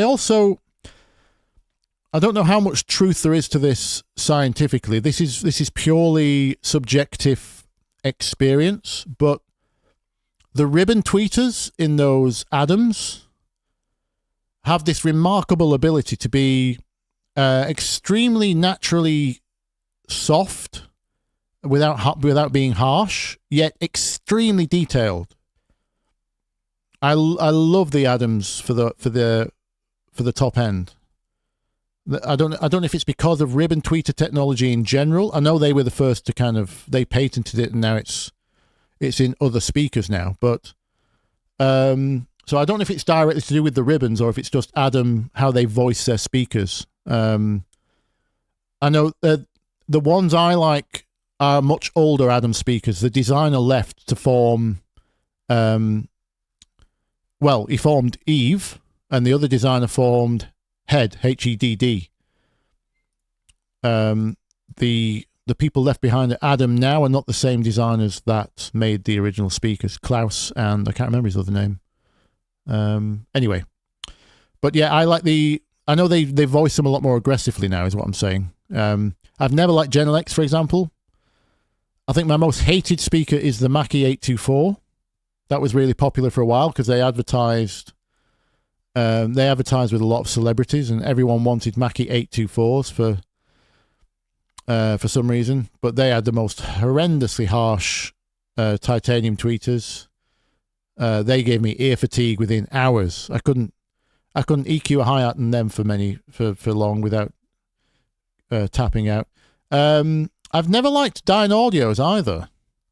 I thought their top frequency voicing was particularly harsh, but again, I've not heard any new sets of speakers other than Modern Adams and Focus, and who else did I hear? Can't think, but yeah. When I say I don't like Dyne Audio or Mackie, or I'm talking speakers from 20 years ago now, 15, 20 years ago. So it can't be applied to today, I'm afraid. But yes, just be careful about, if you find that you're trying to EQ high frequencies and you can no longer hear the difference when you change a couple of dBs, then your ears are done. Like, just stop making sonic decisions. Like, just stick to arrangement and things from then on, and just be very careful. Again, lots of breaks.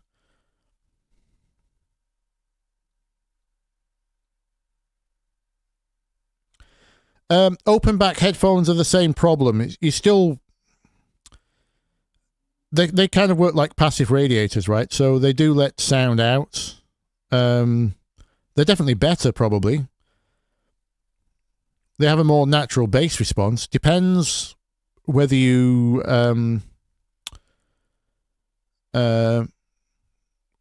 obviously terrible for tracking vocals on. If you're wearing headphones because you don't want to disturb others around you or have that leak onto microphones, bad idea to get open backs. But for sound, they're pretty good. Yeah, definitely better than fully closed. But again, I wouldn't recommend extended sessions on headphones for anyone. Sevchek's right there. Yeah. Yes, Sevchek. Most DJs I know are struggling with hearing these days. It's extremely hard for DJs to maintain ear health. Yes, Niles. We do crank it for, like, the final run through. We'll usually crank as well, and we'll stand at the back of the room so we can get the full bass wave. And check the bass in the corners as well. Even though we have a fully soundproofed floating room, the bass is different in all corners of the room. So we have a final crank session usually. Stand back, double check that when it's at volume, when the speakers are pushed, that it's not just one big. What I'm mainly listening for there is the sub frequencies aren't one big drone. You know, when the speakers are under stress. I want to make sure it's a rough estimation of what a club speaker might be going through. Trying to get the cone moving and just make sure it doesn't become one big long drone down there. You can still dance to the sub frequencies is what I'm listening for when I crank it at the end. So yeah, we still do have the odd crank just to check, because again, the ears are not linear. You hear a lot more bass and a lot more top when you are relative to other frequencies when you crank it. The ears are not linear, so again, it's part of that change it up thing. You have to shock your ears and change it up. Be it listening to bands of frequencies, changing your environment, changing to headphones, crank test.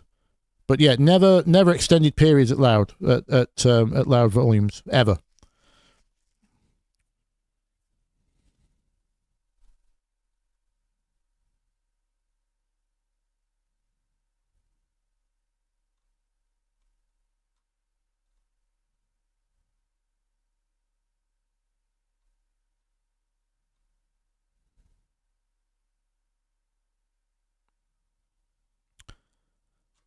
Yes, you do speak louder with earplugs in.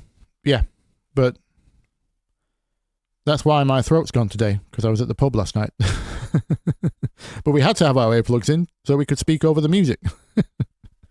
But you adjust eventually because you get used to the bones in your face vibrating, right? That's why you do learn to speak at normal levels once your earplugs are in. After, again, about the same period, after about 20 minutes.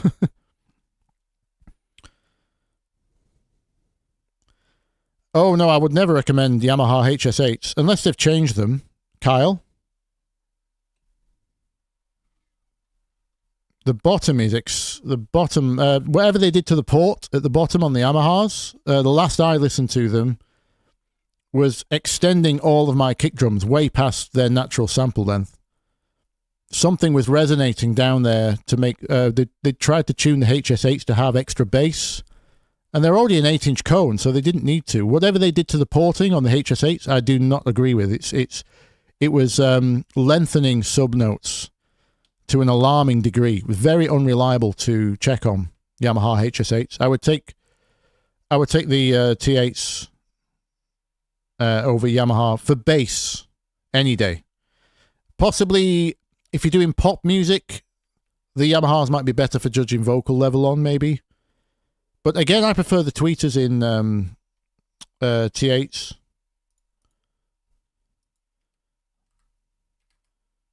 I thought the Yamahas were really forward.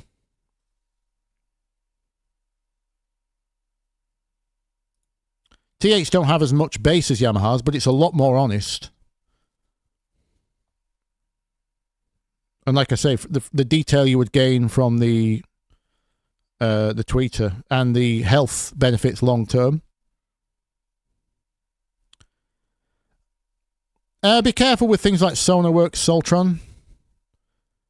EQing the room is, I mean, obviously, if you've not got the budget to treat the room, you're kind of stuck. But any kind of, when you use, it doesn't matter if it's the IK Multimedia one, the Sonarworks one, there's lots of those measurements and correction curve softwares out there. They can help a little bit, but it's only directly at the seating position that it was fixed for. As soon as you move your head an inch to the left or the right, it falls apart usually. You have to be very careful. You end up mixing from a very rigid position. And that's dangerous too.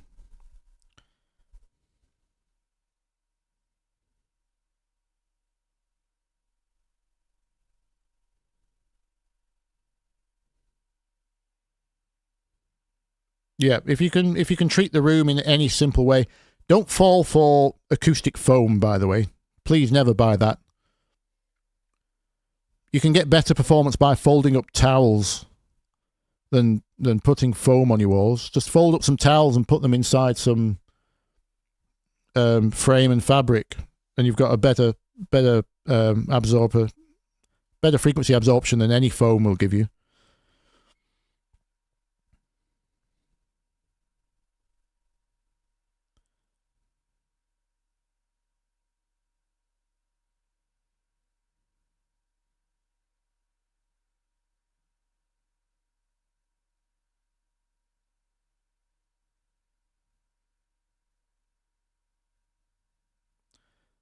Exactly, Abraham. Rock wool. Preferably a membrane and rock wool, like a double trap that's got a floating membrane and then the rock wool in there too. Is your ideal kind of trap. My homeroom is full of reel traps. The brand called Reel Traps. They're quite old now. Pretty sure there's better traps these days, but they certainly do the job.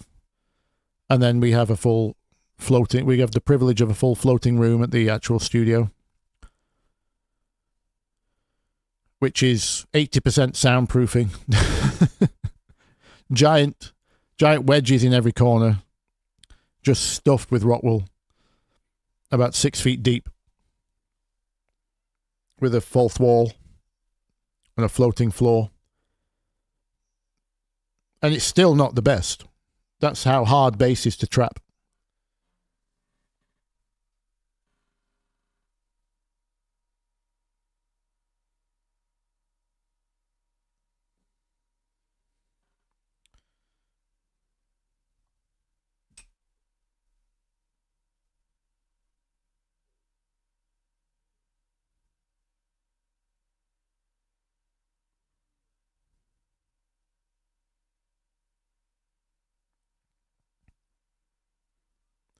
Can you please show some examples how you manage bass, low mids, EQ and panning wise? Well, I'm not the best person to ask on panning because I don't pan anything. Like I said earlier, I would only pan if it's aesthetically a creative thing that you want to do, not because it solves a problem.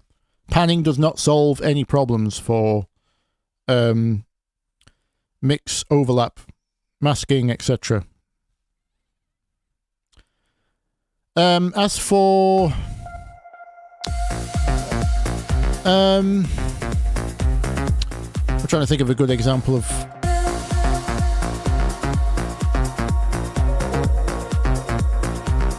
it's not that this particular track is my best mix ever. Is it a good example for low mids?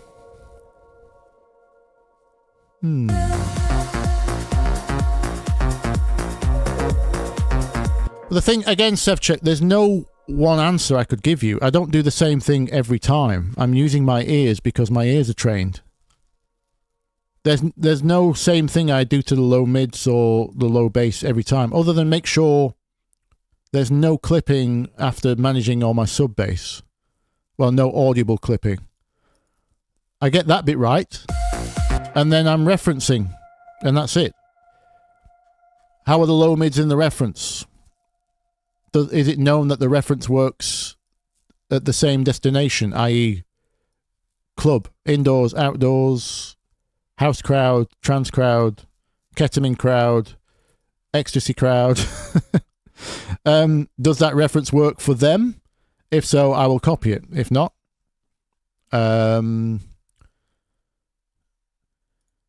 yeah, some things you get an instinct for. Like, clearly, you can see on this kick drum here, I added about 110. I needed some, I call this the chest area.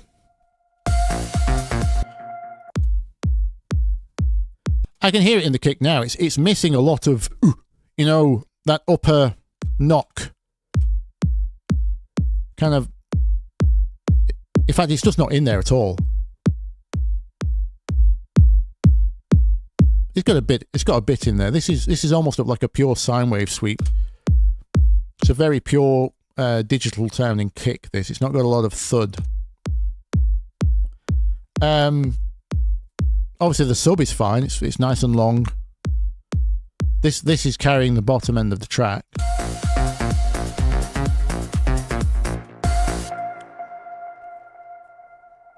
But yeah, managing that next harmonic up, like the 100 hertz area, there's no given thing. I have to depends on the groove, depends on the key, depends on the genre, depends on the arrangement.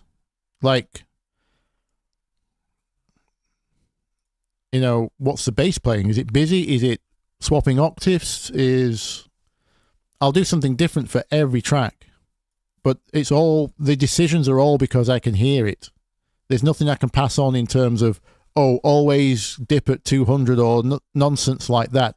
I can't pass on any advice like that because I don't do it. I don't do the same thing every time. It's every single decision is for that particular track on that day.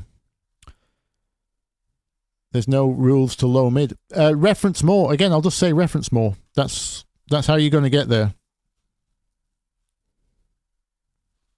I will, well, if I'm going to give one rule of thumb, you'll see, that was from earlier, wasn't it? That wasn't on my track. Again, this isn't a finished example because I've messed with the track whilst giving examples. I can't remember what I've changed and what I've not now. This track's probably a year old, but what do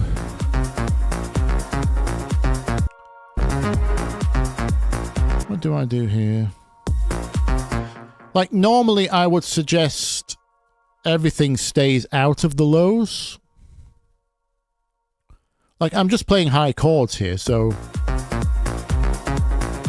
like this pad, I know I don't need to do any of this because the chord is very high. So I know my lowest fundamental is going to be, what, 500, 400? I can't remember where C3 is. You get the idea. It looks like it's about 200 actually. But I don't need to be pulling pads out of the bass area to save energy.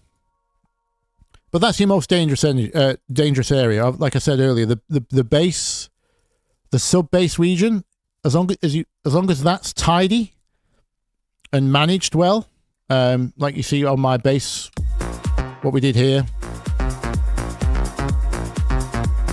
Side chained off the sub of where the sub is on the kick, and sometimes I'll just do this with a compressor, side chain compression, or a volume envelope. I clearly needed more control over this bass. Probably because it's so short. If I sidechain compressed it off this huge kick drum, you wouldn't hear it. So this is a way of managing different frequencies at different times. Obviously the lower end is longer on the kick. And as for the upper bass frequencies here, because the kick didn't have enough chest in it, you can see I added chest on the kick, and then I'm ducking very quickly where the chest would be on the bass. So again, that's a groove decision as much as a mix decision. I want that upper thump, and that would have been decided again versus the reference. I'm not doing that blind. There will have been a reference to this track. I can't remember which one. Obviously Medusa is the first reference.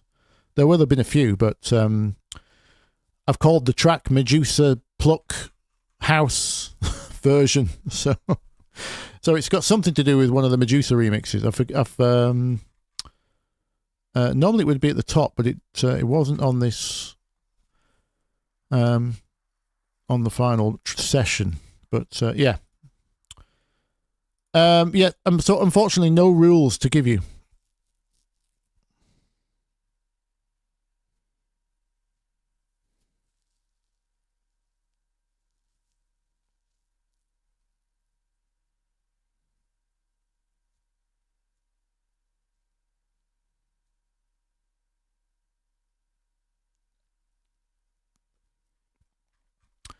I added the small clicky kick for the clicky kick area for. No, this isn't click. This is chest. This is to hit you in the chest. This is not for small speakers. I'm not making any. This is club music. I'm not making decisions for small speakers. In general, this is not a pop track. In general. I mean, you can hear it here, right? So if I take the sub out,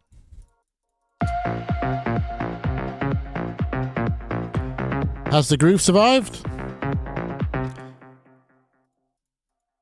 You don't have to add EQ to make the kick audible on small speakers. That might be down to how you sidechain everything. Like I will have sidechain on most of my pads, definitely on my lead. Where is my oh, there we go. That's the lead.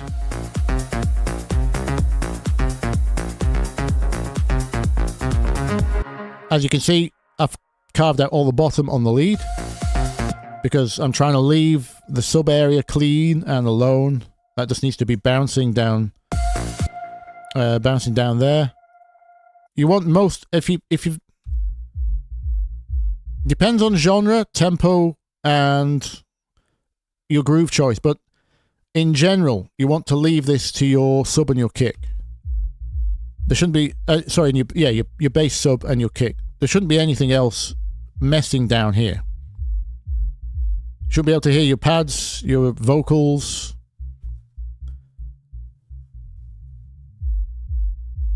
Right? You don't want anything, especially for a dance track I'm talking about, right? I'm still talking about dance music. If this is messy and droning, people aren't dancing. So, because this will be extremely amplified live, don't forget.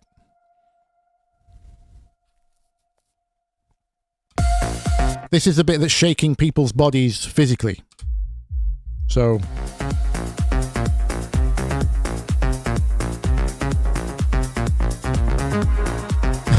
Souch, yeah. Can we just have a plugin where we have a simulation of your trained ears? Hey, we might be able to train an AI to give the same answers I give everyone.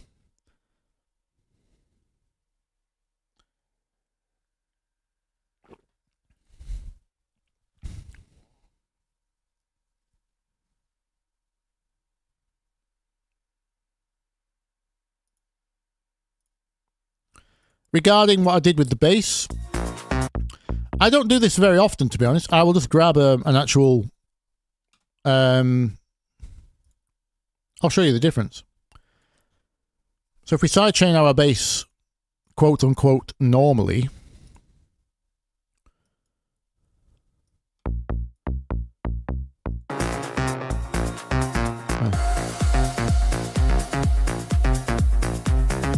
See, the problem is, the kick is so long,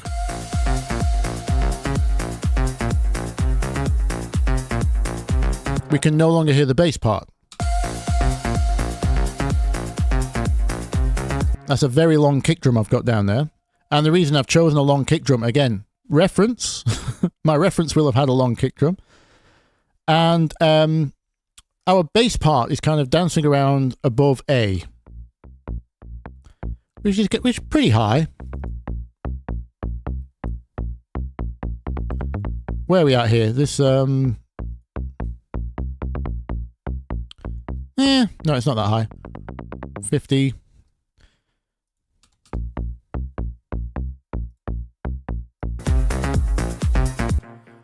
But the key doesn't matter. It's higher than, you know, G or F or E. When you're going to be nearer the kick drum.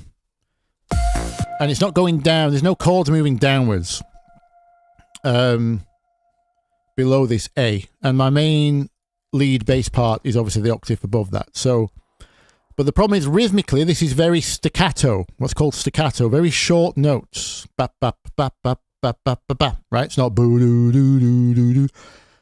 Long bass notes are, if I extend these notes, you'll hear the bass. We'll have much more bass in the track now. This is how easy to... Can you hear that? It's far easier to hear the bass when it's longer, but then that messes with the groove. And that's not the groove of this track. So, another thing you could do is raise the sidechain on the sidechain compressor. So now this is only responding to the upper frequencies of the kick drum. And now it won't duck my bass for as long.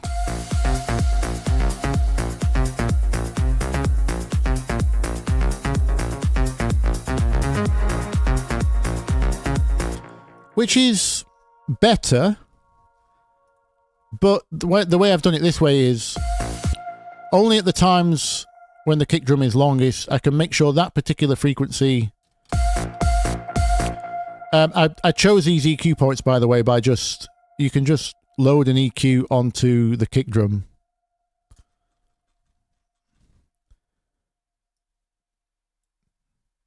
And just test where you think your significant areas are. So obviously I'd said the chest was important, which is about 200, between 100 and 200, nearer the 180-ish.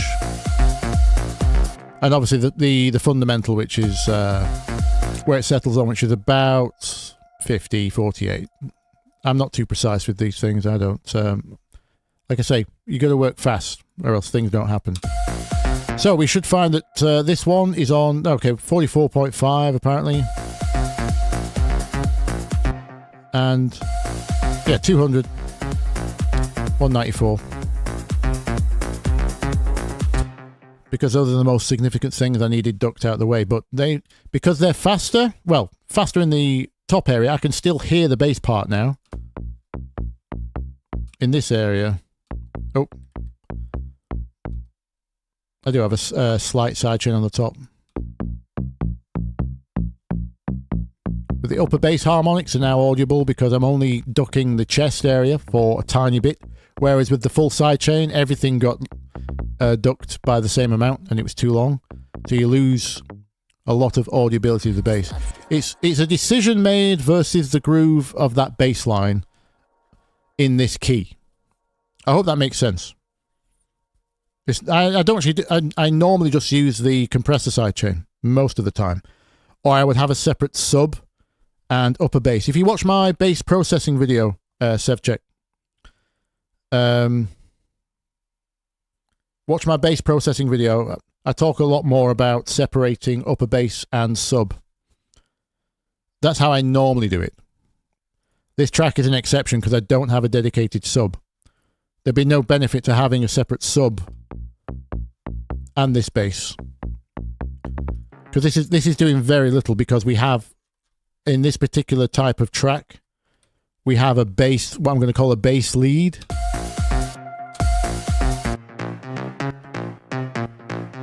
With a fundamental down near kind of 100-ish. It's basically a bass up 1 octave.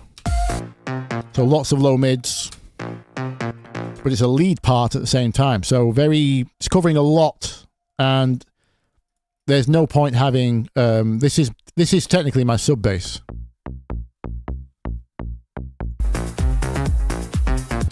But the problem is it's not acting, I can't have it long like sub basses would normally be.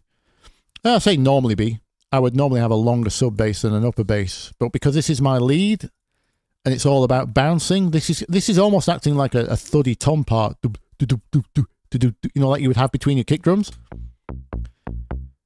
That's why I've got that attack on it, or chosen that kind of attacky sound. Oh, we're in G sharp, aren't we? I've just noticed. Sorry, I'm down a semitone. Oh no, sorry, A sharp. We're up a semitone, right?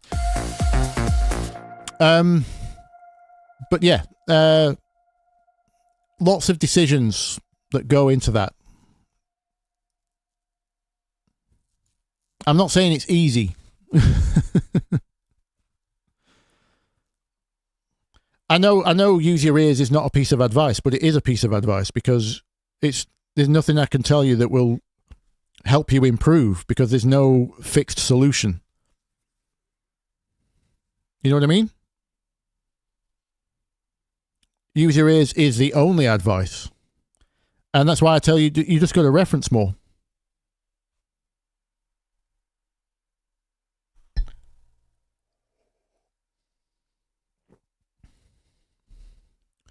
No, you move the you don't have to automate you can automate the EQ, but that would be a pain.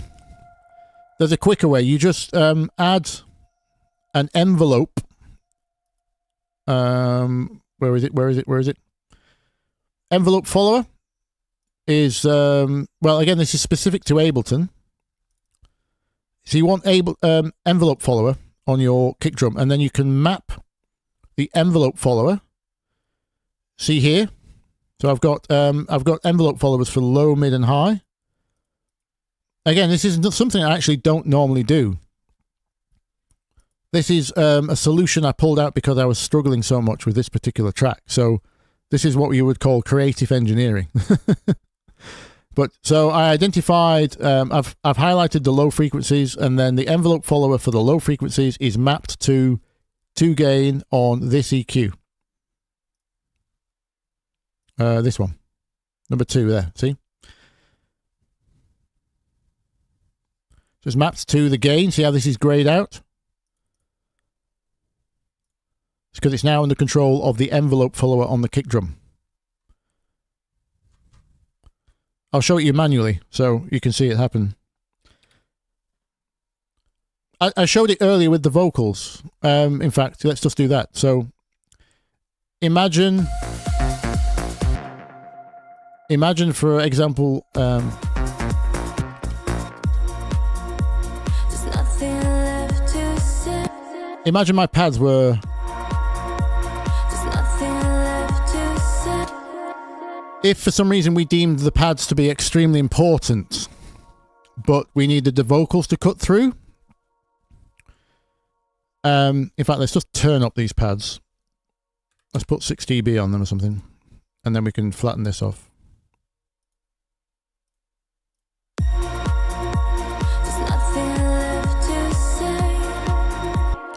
I can put a envelope filler on the vocal.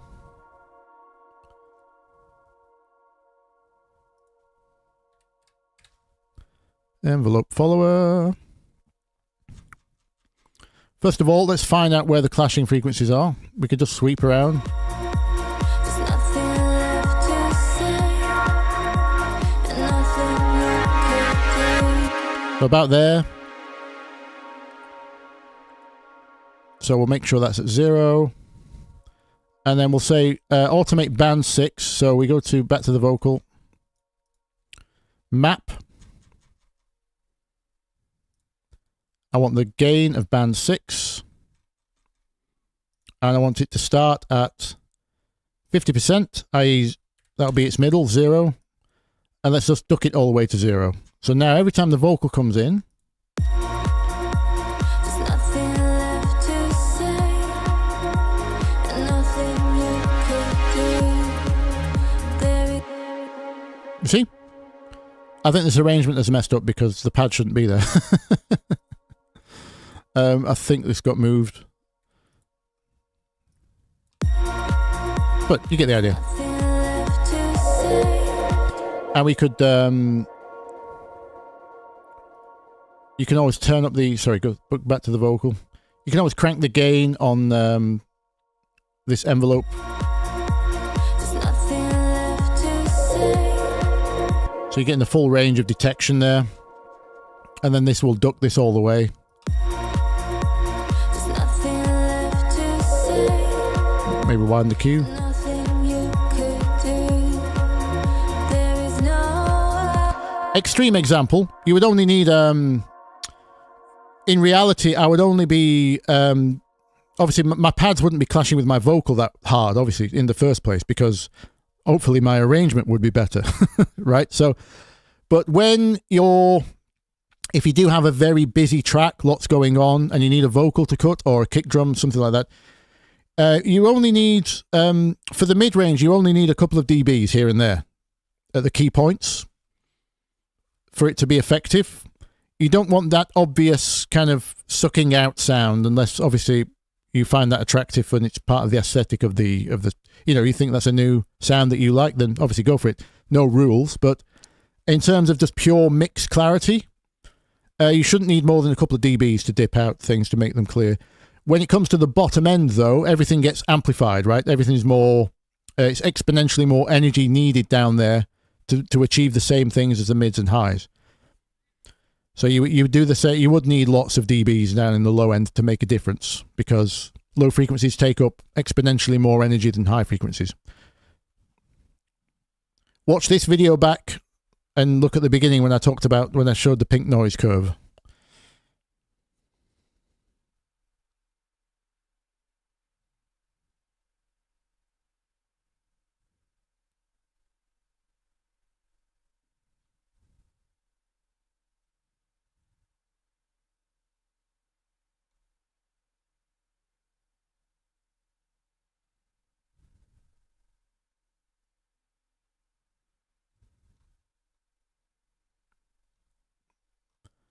Also, if you don't want to faff about with the envelope filler, or you don't have, whoops. There is a plugin called, is it called Spacer? But there's now a free version of that plugin called the Masker. Should be called the Demasker. Made by the University of Milan, I believe. This does the same thing. So I can choose my sidechain to be my vocal. There's nothing left. Let me turn off my original There's nothing left to say. sidechain level. Nothing you could do. And now we can There is no we could bury the masking frequencies. So keep moving on. You know you'll make it through. So that will do it on a more fine-tuned basis. There's thing you could do. Also different for the left and right ears as well, which is handy. So that's probably the fastest way of doing it. Use the Masker free plugin. It's not very good at the low frequencies, unfortunately, though. So Kick Drum Solutions, it's still not one of those. It doesn't seem to respond fast enough for kick drums, unfortunately.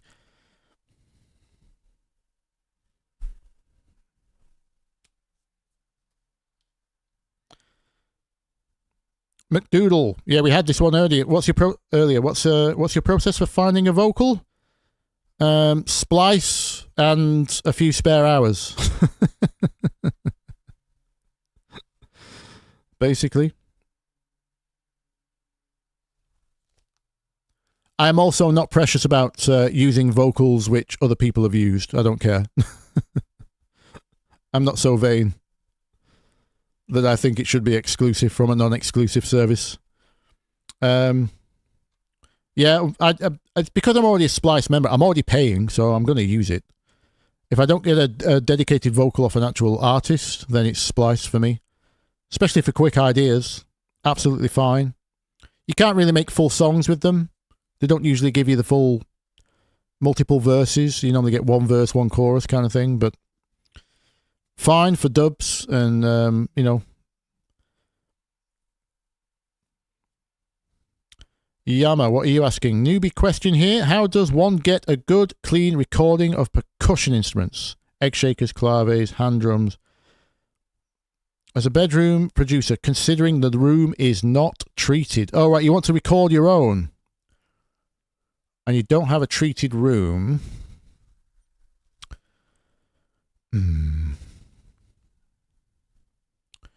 What would you do?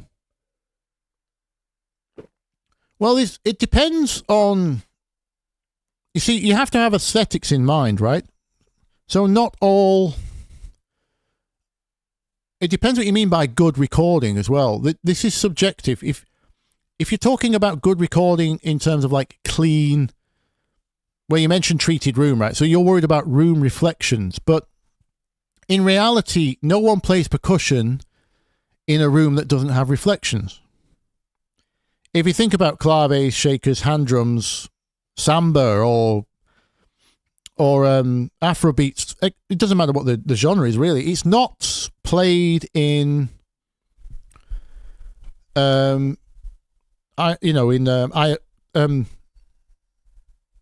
anechoic chambers.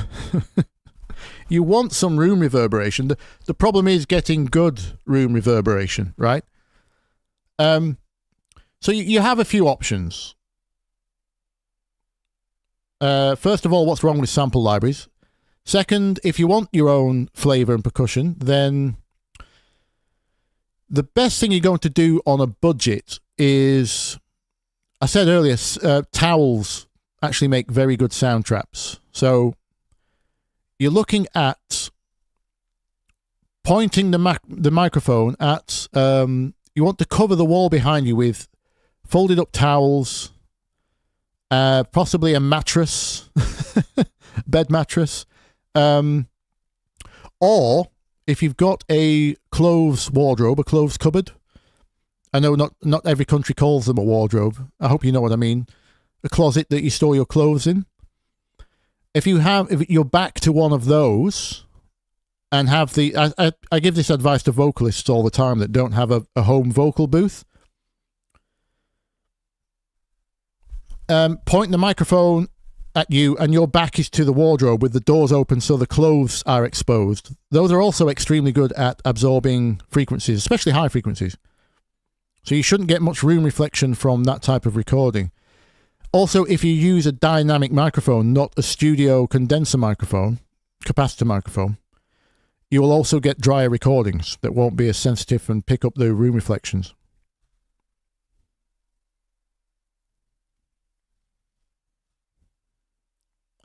And I would another good way is, on top of that, if you've got a handheld mirror, you can have someone stand at the recording point while you holding the mirror while you walk around the room, or the other way around, and you can see where the reflection points of certain walls will be, right? And you can just put a little bit of absorption there. It doesn't matter if it's paid for. Like I say, I think foam's a waste of money, so just towels or something to absorb highs to stop. The most destructive reflections off a room are what we call flutter echoes, which are when you get two very parallel rooms, like in a square, parallel walls, like when you get to a square room and it goes. If you try and clap and you hear flutters, that's when that's going to destroy all your transient detection in the and make for a very messy recording. So you want to try and find all of the reflection points on any parallel walls and just treat one side if you are struggling for budget. But don't be afraid of some room reverberation. Like diffusion can be just making sure the high frequencies don't not necessarily absorbed, but just get scattered into lots of different directions. If you've got anything that has a very irregular surface,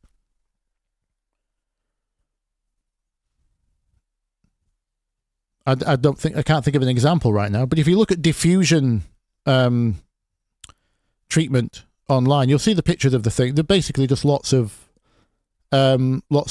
troughs and valleys and peaks on like pieces of wood that scatter high frequencies around, so they don't rattle in one particular area, won't resonate in one particular area. That's sometimes all you need, because some room sound is good, especially if you're talking about recording your own percussion to sound unique, because you don't want to use sample libraries. Then your room is part of that sound. So don't be afraid. It's just it's the only problem is if it's a very bad sounding room. But studio recording, like dry studio recording, is not necessarily the goal, especially if you want lively music that sound, that. Don't forget the way our ears work. We hear sound in real space. We don't hear it in a vacuum. Studio recording is very alien.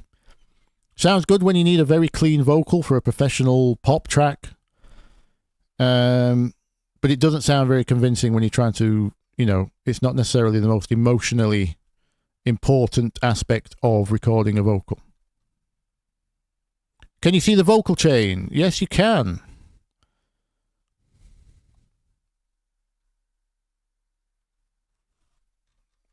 It was at the top, wasn't it? Yep, there we go. There's nothing left to say. So the vocal chain is an envelope follower. Hang on, we got anything on the group? Oh, okay, here we go.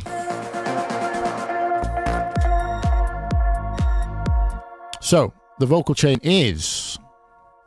This is just there for blurring the sound when we do a build. It's a reverb into a fade out. That's all that is. That's for the build. I don't even know if I use it actually. Oh, I use it here.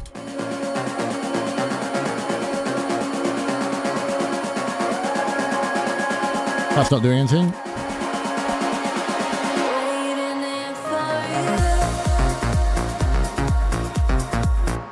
I totally deleted my clap earlier, didn't I? Yeah, this mix is not how it was.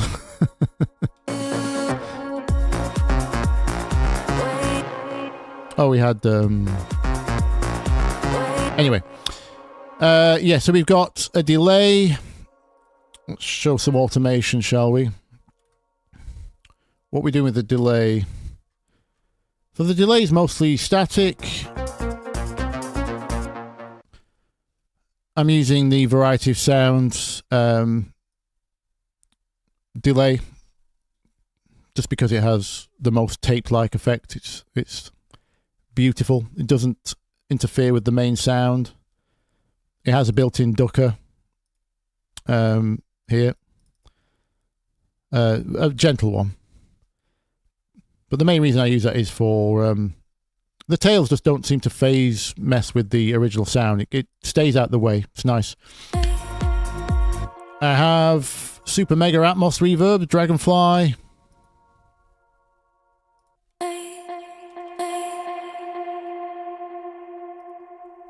I use Dragonfly for the whole algorithm for really long, dark, smooth tails.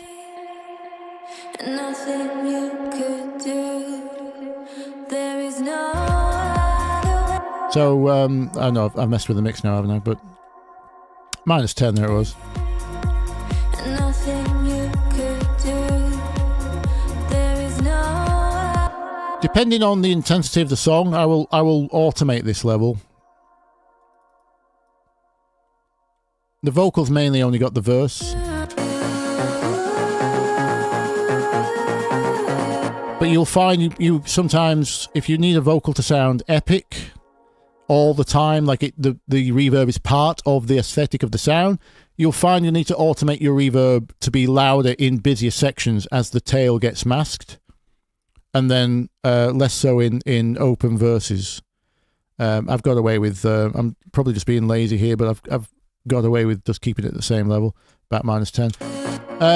EQ, what's it doing? Tiny bit of mids. Again, this would have been made a decision after doing the backing. There's nothing left to say. So let's hear without. There's nothing left to say. Nothing you could do. Just a tiny poke in the mids. Again, to get it past either the lead or the pads, probably. This sidechain is disconnected. Is that because... There's nothing left to say. I think that was broken from bringing it in earlier. Sometimes the sidechain disconnects when you bring in the project from another project and you don't have the same... Anyway. Oh yes, because it's first on the list. You need the kick drum to come in first and then all the sidechains will match up. Anyway, yeah, so that's supposed to be there. That's just ducking the transients on the kick. Possibly to stop it clipping, obviously, on the master. Or it might be a groove thing, because she's not... sometimes I do this to vocals, because you can see I've had to mess with the timing a lot here. There's nothing left to say. Nothing you could do. It's not exactly it's not like it's a rap or anything. It's not a particularly rhythmic vocal, but I have made some efforts to try and slot it into the groove a little bit. I only do this when it's annoying me enough. Obviously, it's quite a floaty vocal, so it's not really essential for anyone dancing, but it was clearly bothering me. Sometimes I will add a very quick side. You see, this is only responding to the very top frequencies of the kick drum, so it's only ducking very fast. It's not doing the proper sidechain pump thing. This is just getting out of the way of the transients of the kick.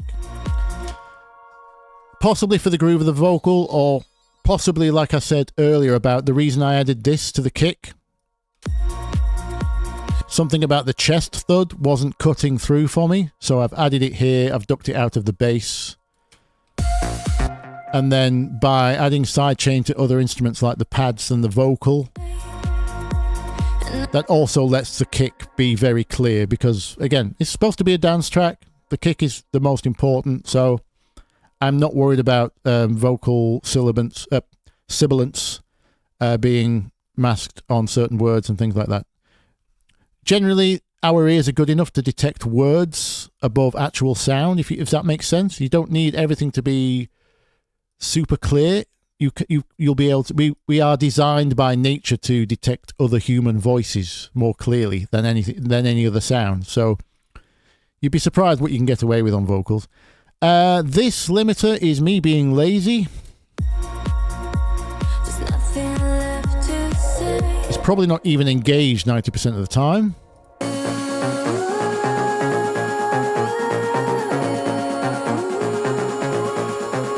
I think I added that because it'll be for when these two join up, and we don't have many high frequencies here. That we've got pad and a cymbal, but if I take off the limiter, does it clip really obviously?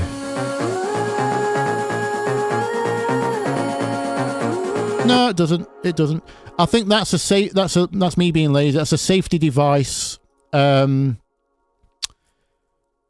that when I smudge and add all this adds a lot of reverb, right? So I think it's just a way of protecting this build from going too loud, so that when we drop, it's not the reverb doesn't overwhelm the build, basically. Hope that makes sense. Yeah, it's kicking a little bit there.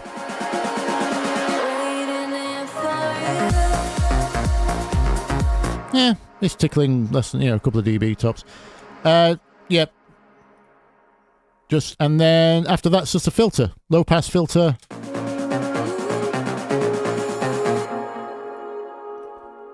That's just my macro of Ableton's built-in filter. Get the low pass, and if I ever need the high pass in there as well, saves me having to load 2 filters. I just I have that's a resonance.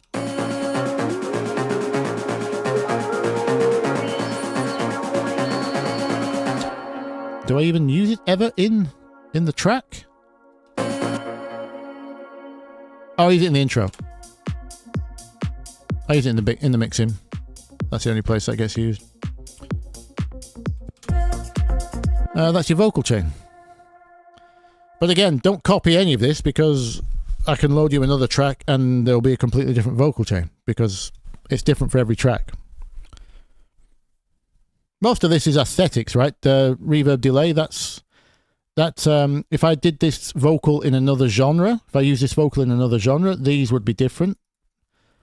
It might be a different delay, it might be a different reverb. This is for super long ambience. If I need a shorter delay, have I used weighting in another?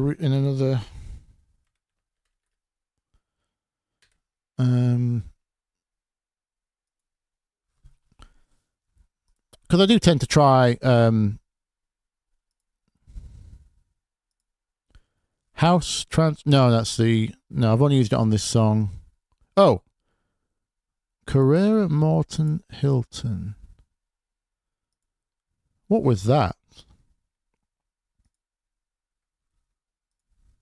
Have we got a mix down? Oh, here, right, okay. So you can see there, I've listed my references in the. I didn't know what genre to call it, so I've just listed the references. That'll be Camel Fat, Dennis Ferreira, Alex Hilton Haswell. 3 of my favorite artists right there. Oh yeah, different genre, yeah. Oh, that's the instrumental. 1 second. Oh, so this is an alpha. This was never really finished. I probably released it anyway.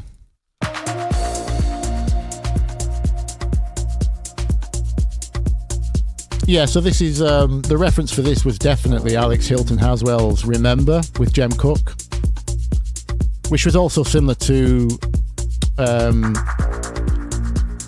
much later than Camel Fat did Cola, and the Dennis Ferreira will be the lead idea.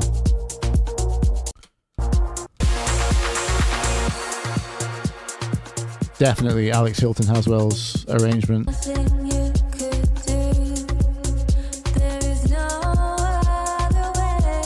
Right, so if I bring the vocal in from that session, it's actually going to be quite similar, I think, because again, lots of space. Whenever I need this atmosphere, I just reach for that Dragonfly reverb.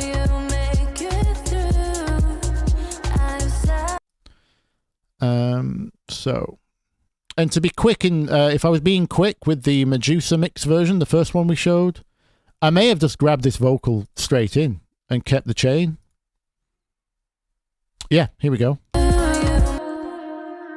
Yeah, this is exact. Same thing.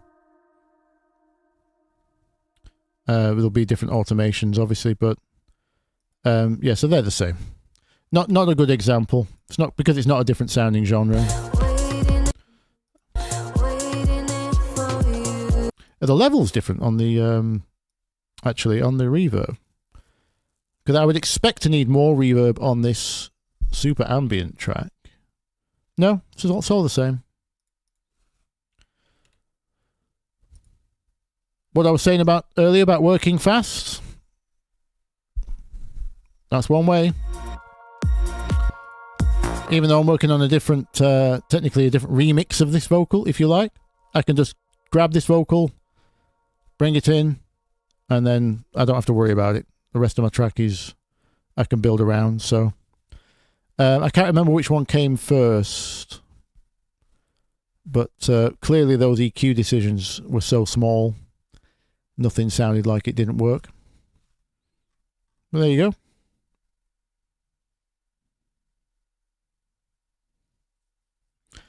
Oh, I also just remembered, forgotten who asked about the recording percussion question. It was Yama, wasn't it? There are now free AI reverb removal. You can get one inside of Audacity. Free door. No, it's not a door. It's a mastering program, really. Audacity has some by the ChatGPT people, OpenAI. I've done some phenomenal noise and reverb removal tools that are free plugins to go inside of Audacity, and Audacity itself is free. So you can always remove room with some AI room removal kind of tech if you want to, if you're still not happy with your room sound. Obviously, you have to get your source as good as possible, ideally, but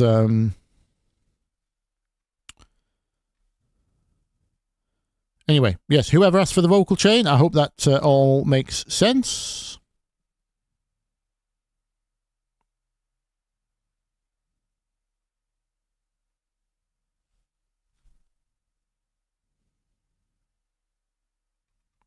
Thank you, Detective Resistor. Great to have you. I'm going to bounce as well, actually. Not the audio. I'm going to have to go and eat. It's 10 o'clock. I should eat something today, and I have not. I'm quite hungry.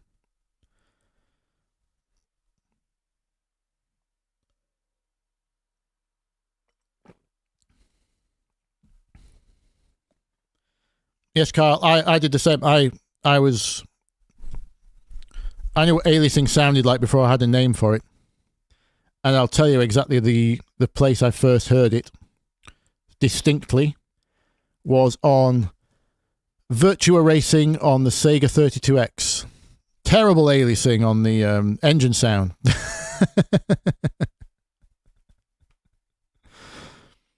Because as the engine sound it was really obvious because obviously, like I said, aliasing is a reflection. So as the engine sound was rising, the aliasing frequencies were going in the opposite direction, and I was like, what the hell is that? Yes, I owned a 32X, by the way.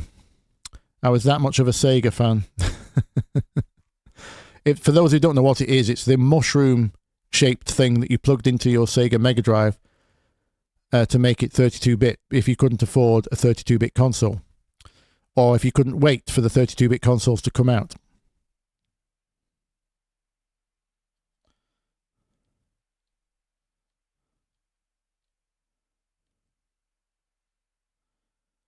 Paprika will do UKG synths and stabs and keys. I don't know what I'm going to call that video. We'll do that after the next video. The next video is UKG vocals, and then I'm going to cover all the synths and stabs and probably the chords as well in the last UKG video. So that will be the second vocal of June, the second video of June, second weekend, hopefully. It's a big one to undertake. Because there's such a range of sound, and I don't know how to categorize it. And a lot of the modern garage isn't using synths. It's mostly just like 808 drums and raps, right? With those aggressive basses. They don't really have synths. They have a lot of stabs. Whereas Sammy Virgie uses a lot of synths and chords, and he's more like Disclosure in that sense. The more chill stuff has the pads in it, but there's not a lot of current UKG that uses synths. It's either samples, stabs. Anyway, like I say, I'm struggling to think of how to teach that, but hopefully the second weekend of June will be the keys, the last UKG video. that should wrap us up kind of neatly. Well, as much as I can cover anyway. I want to move on to other genres.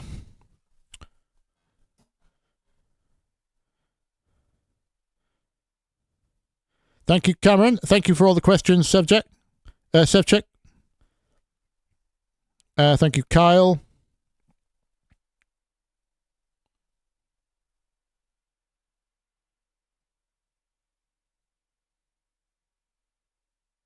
Yes, I had a Saturn too. I went from 32X to Saturn. How sad. Nah, I tell a lie. I loved my Saturn. I still have a copy of one of the rarest games in the world, Panzer Dragoon Saga.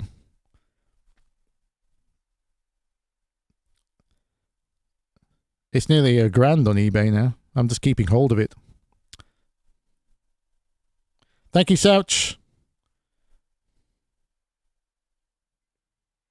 And the other 60 of you, whoever you are.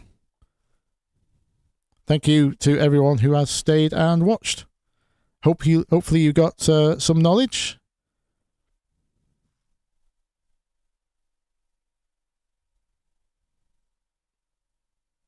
Oh God, Burial, yeah.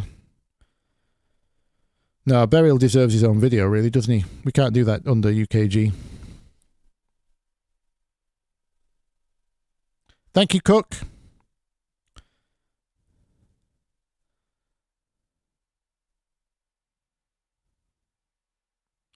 Thank you, 3 Meter Jim.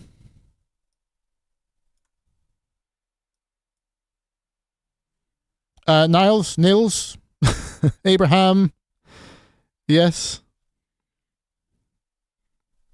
I can't see who's currently there unless you type, so if you want to shout out, type something. Doesn't give me a list of who's in chat, just gives me a total number. 66 of you. Yama, hello, yes, thank you.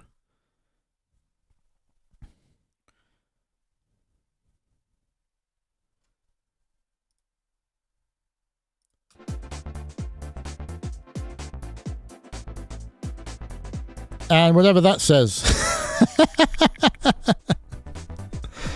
Tiz?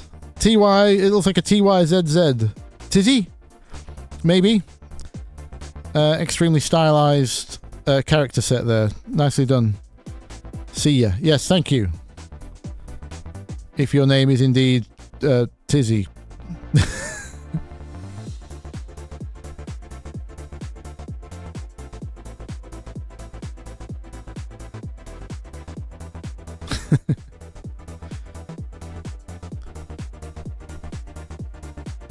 Thank you, Scorpion. McScorp.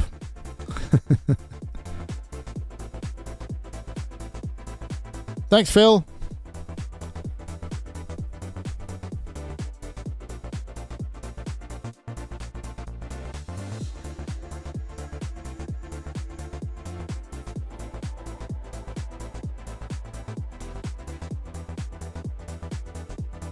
Oh, before I go, does anyone know where I've stolen these chords from?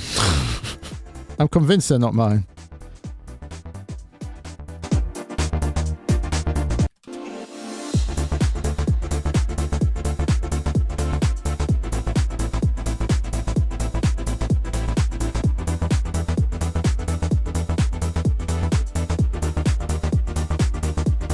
I know I've heard them before, but I can't think where I've got them from. Not that you can copyright the chord progression.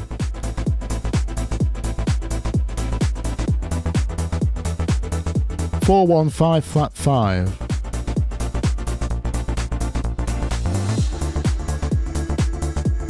Anyway, if anyone knows,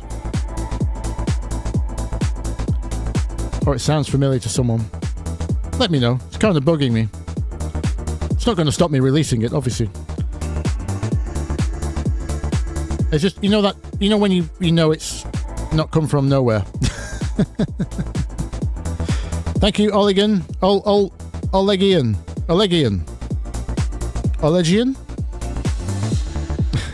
One of those. Bicep. I was studying Bicep when I did the Stutter House. I wonder if it's one of theirs. It's not Glue, obviously. I don't know if Bicep go this jazzy. Anyway, I'll figure it out. Type it in the comments if anyone knows. Night. Thank you, everyone. Great to chat. Thank you. Now, how do I do my fade out screen thing? Oh, it's here. Has it worked? Night.